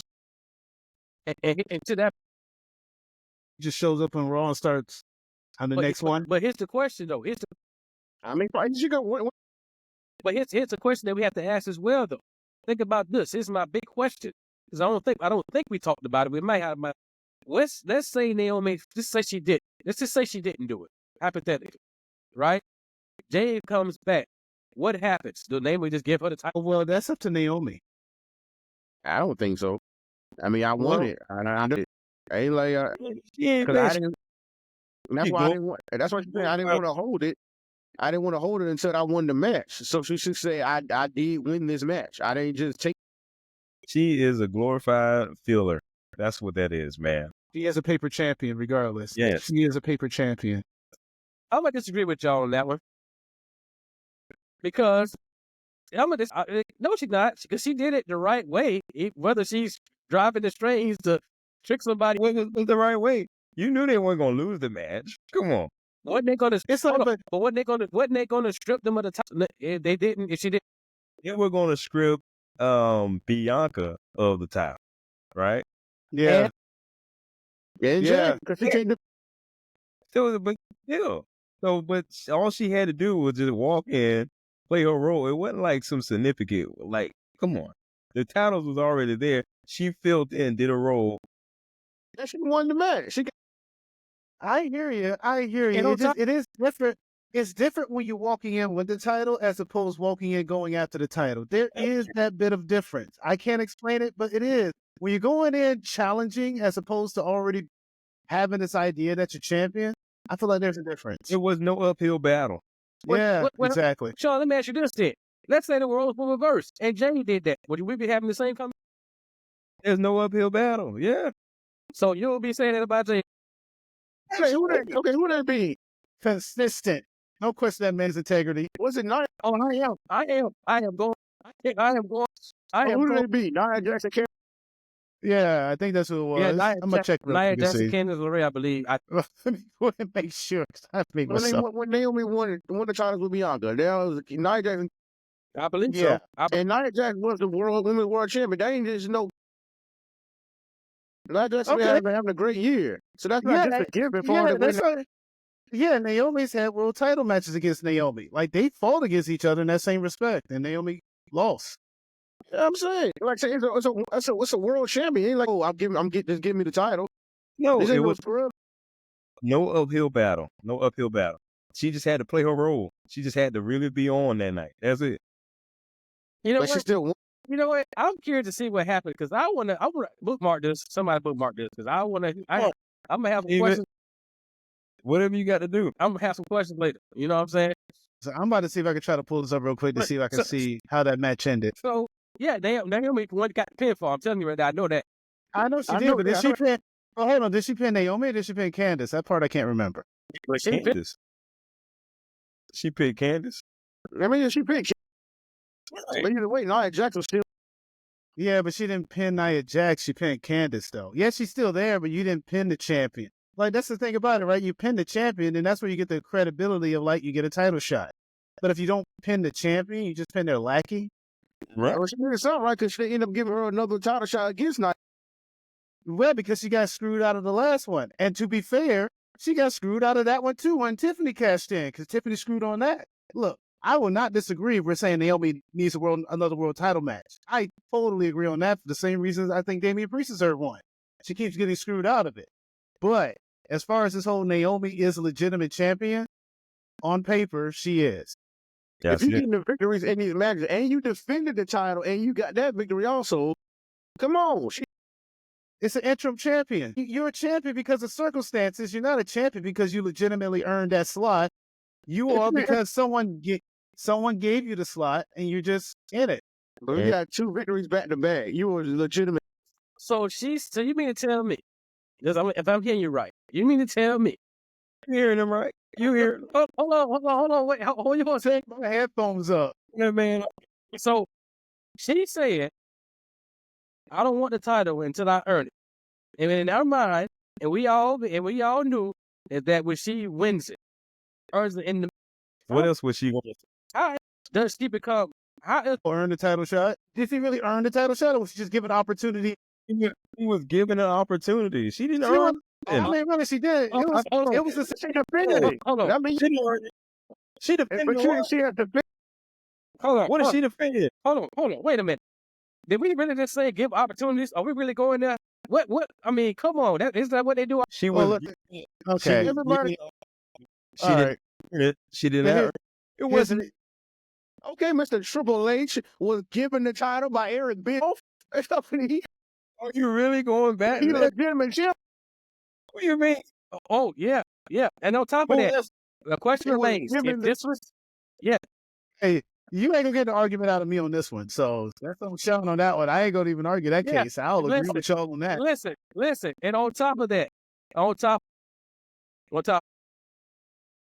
again, if it was if it was reversed and Naomi and Bianca were champions first, and Jay did this, will you still be calling Jay a paper champion? Absolutely. What did I say? So you would call Jay a paper? She didn't earn it. She was given a slot. And I mean, there's nothing wrong with being given a slot, but at the same time, you didn't go through the rigors to get that title shot. You was just in the right place at the right time, knowing the right people. That's really what it came down to. And then you beat the weakest link in the team. Not to say there's anything wrong with that, because you can only play the people in front of you, but let's just call it for what it is. Come on. She's filling in. She's filling in a role. She's failing up. She's failing upwards. Congratulations to Naomi. She's the only feud that can fail upwards in life. Because No, but I'm saying she shouldn't get that title if Jay. why? Well, I don't know, because Jade legitimately look. You tell Jade that then. Tell Jade when she come back, don't ask Naomi for her title and see how Jade feels about it. You want me to DM her on Instagram real quick? 'Cause that's still working. Wait a minute. So how did Jay earn her? Look, that's something Naomi and them got to talk about. If Naomi says no, you can't get this title, then Ray got to be like, okay, well, we got to figure this out. Like that's just how Nick Aldis. I'm not Nick Aldis. Hey, look. Didn't they form a tag team? Bianca and Jay? Didn't they form it? Naomi walks up and says, "Hey, remember me? I'm right here." But didn't they form a tag team, right? Hey, you know what? Just freebird the whole thing. Freebird it. How about that? Does that make everyone happy? Freebird the title. That ain't happening. No, that is not. I think so. That is not happening. That is not happening. So. Okay. So all I'm saying, Because Naomi wasn't Bianca's first choice. Let's be honest. No, Naomi wasn't Bianca's first choice. Right. Yeah. so who? Naomi wasn't Bianca's first choice. I don't know. Bianca's first choice was herself. Remember, she said, I'll defend them myself. That was her first choice. Naomi became the secondary choice because Naomi was in the right place at the right time and had to remind Bianca, hey, I'm still here too. Right.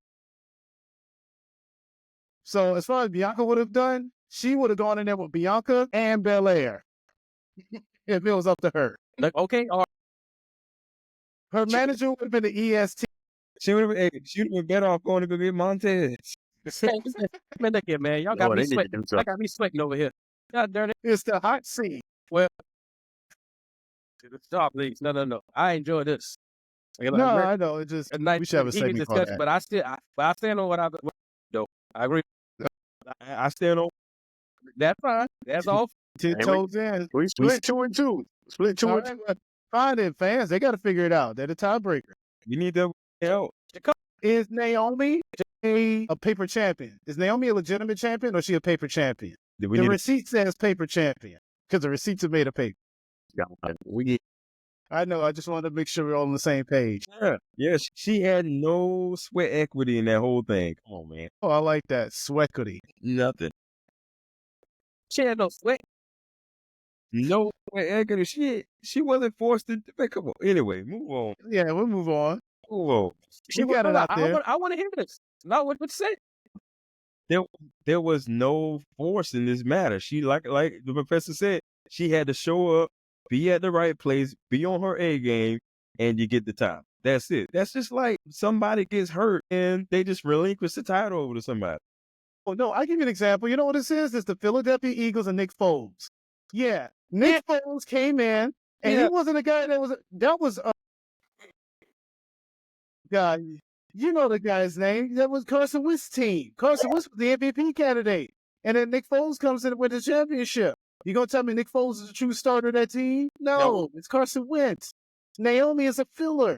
Thank you, Naomi. But I appreciate what you play did. the game. If he don't play, then they don't. I don't understand. Exactly. I don't understand. I don't And understand why that's so hard to carry. No. We're not saying she ain't a champion. We're just saying she's a paper champion because she ain't the one that actually won the title. What is the definition? Oh, the definition of a paper champion is that by definition you are a champion, but you did not win this title amongst the means in which other people usually win them. I'll give you an example in wrestling. Any interim champion that has been in the AEW, whether it was Toni Storm or John Moxley, or even any vacant title champions usually. I can make a case of paper champions that are given the title without any means of winning it. Naomi talks about winning the title because she didn't want to earn it. Dude, you walked out there with the belt. Perfect example is a cash in. You ain't got to do nothing but run in and cash in and be lucky that day. You had a match that. Well, hey, that was a while ago. Sometimes it's years ago. You just held on to the briefcase, cashed in at the right moment, hoped that the situations were favorable, and that's it. That's what Naomi did. She waited for the perfect storm. Yeah, but when Money in the Bank people, if they after they get the belt, if they keep retain the belt, then they're legit champ. They're legitimately holding it until the real champion comes back. Thank you. Well, listen here. When Jay comes back, when Jay comes back, we'll see who the real champion is, because that's who's going to determine it. If Jay comes back and be like, no, Naomi, you good, yeah, Naomi's that person. But when Jay comes back and wants that title back, what do you think is supposed to happen? I asked that question. Jay's name is on that belt. She gonna want that belt back. All right. Really? You ain't put some respect on this girl. You ain't about to tell her that she's not gonna get the belt back. And you know another reason why she's a paper champion? Because Naomi didn't even beat the title holder. She just helped Bianca defend it. Another means of a paper champion, you got to beat the person who had the title. She ain't beat Jade. Or maybe she did. She's teaming with Bianca. They ain't gonna work like That's why she's the paper champion. That's You why know, she's defending the why. title. Professor, she's the help. There you go, right? She's a fill-in. She's the understudy. You know, you go see a Broadway play and they don't have the star. Yeah, Jay's not in. We have understudy Naomi stepping in. Give it up for Trinity, folks. If she's doing a great job, that means she's in that starring role. She is trying her best. And, okay, well, let me ask you this. Do you think who do you think is better, Naomi or Jay? Oh, hey, You know, please ask correctly. Please ask the Last I know legend. you don't say Sean. I'm not. Hey, Professor, what you think? Who's better, Jade or As far as wrestling, the actual just wrestling ask the of it, question. Just ask the question. Don't try to be specific about it. Just ask the my answer is going to be neither one. Look, Bianca, that's who the best wrestler is. Bianca Belair. Because when they fought Bianca, ain't neither one of them going to be champion as far as I'm concerned. you right about that. He's right. That's who the best is. Hey, you right about that because my girl Jay would have been the world champion. I'm just leaving that. Wow. Hey, Wow. Look here. See, all right. Now we do need a Jay versus Naomi match. Hey, and this is why, might be WrestleMania? That might be. ladies and gentlemen, this is why we do what we just talked about for the last, 20 minutes, whatever it was, that one topic. This is how we talk to each other off camera. So this is what we do. We've been doing this for years, all our lives. Now we're just putting it out to you.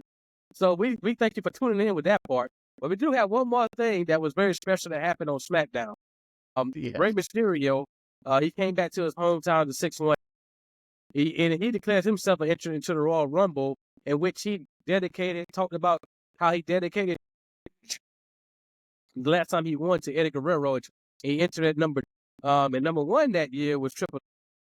And so he lasted, and then he ended up eliminating Triple H and Randy Orton.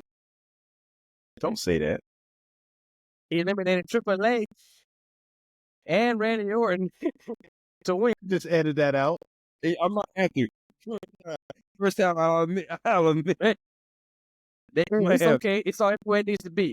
But he entered in the Royal Rumble. But another thing that happened, talk about family being in the audience. His daughter was there. And then Kevin Owens comes out and says he wants to win the title from Cody, and he wants Ray to win, and they have a match at WrestleMania. But then they end up having a match in the night because I guess Kevin is pissed off at everybody right now. But saying the simplest, and then. But during the match, as Kevin gets in his daughter's face, she's smiling. I don't know what's all that. He down at the head. But then Kevin gets to, and he say he respects Rey Mysterio, but then he tries to take him out. He about to spike him. And then Cody comes. Now they fighting again like they've been doing for the last 3.5 years. You know what I'm saying?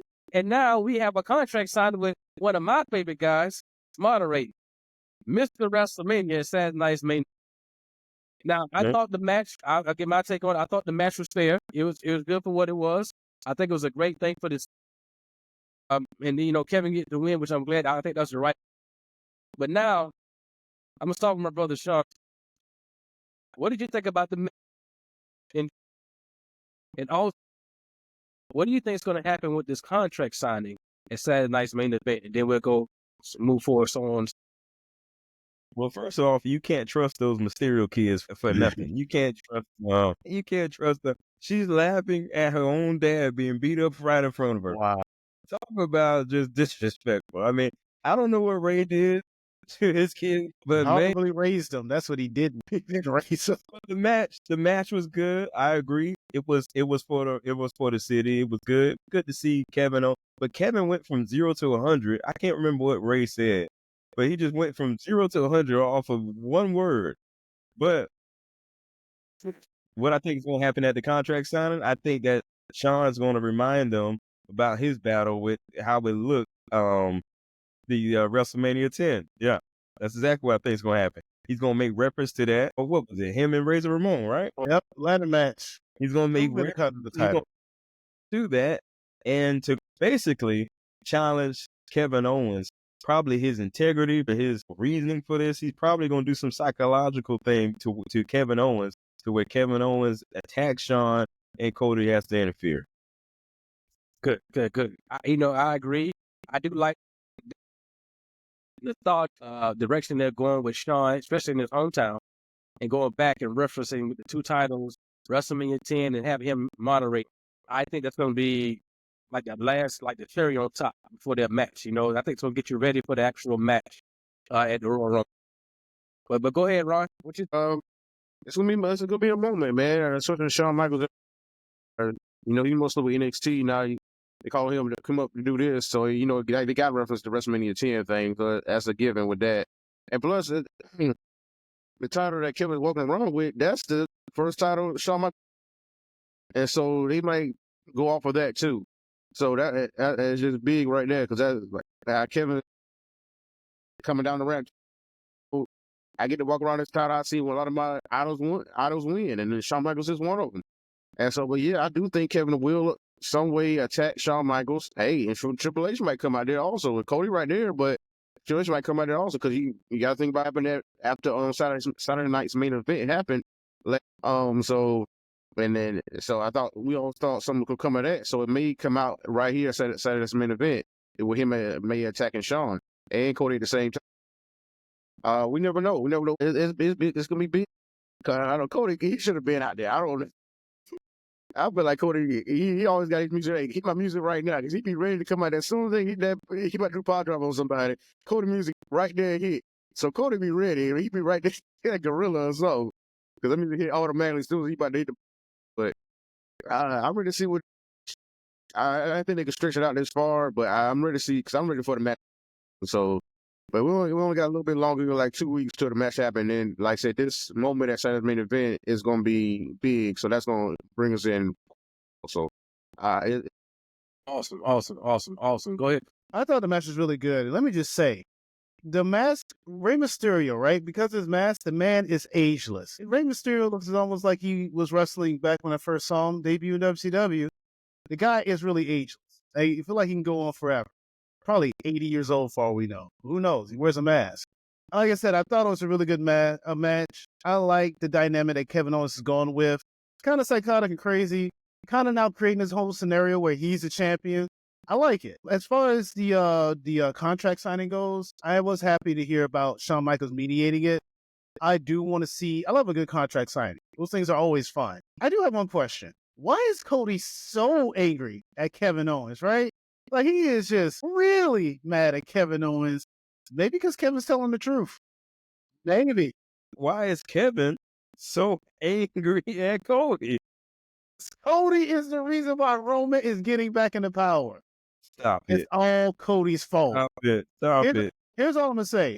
When Mania ends and those ones are pointed up and Roman's a champ and those fireworks are going off, just notice Cody's fault. Kevin was right up until Mania. After Mania, it's Kevin's fault. I mean, it's Cody's fault. Stop. That's the new hashtag. Cry me a river. I'll tell you, man. Look here. You know, I don't know. People gonna be saying that for a while anyway. So what difference it make? It's called Drew. It don't matter. Somebody gonna be blaming something. Somebody could be blaming somebody for something. You know. He's right though. All I'm saying is Kevin's right. That's all. And I just noticed Cody's just really angry. Like, he's just overly angry. Cody's usually pretty cool about most things. The dude trying to get at your rib. Yeah, okay. Well, you're in wrestling, all right? Everyone's trying to end your career. That's just the name of the game. On that and get on that. Well, okay. You know, AJ and Samoa Joe seem to be okay, and Samoa Joe invaded that man's house. Oh, let's not forget. Hold on. You talking about the great. Well, you know, I give you that because I understand, you know, Triple H and Randy Orton, you want to go that route. But then on top of that, Randy Orton did get taken out by Kevin Owens and Cody, you know.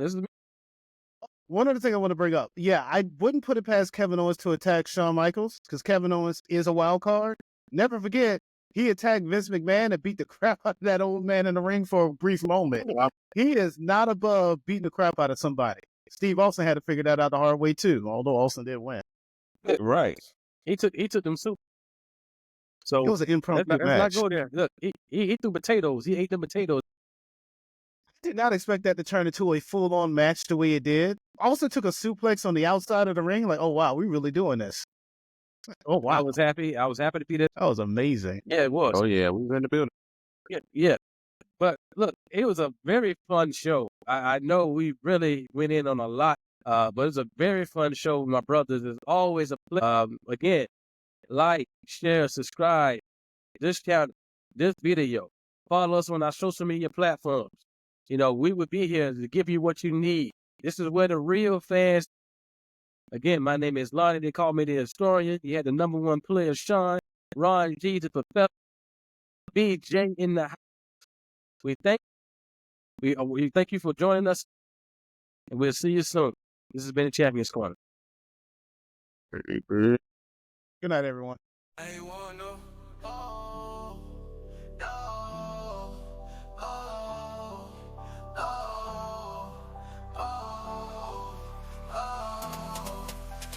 step into the ring, it's the Champions Corner time. WWE-TNA, we break it down. We shine from the top rope to the mat. All the action, all the heat. Champions Corner podcast where the real fans meet.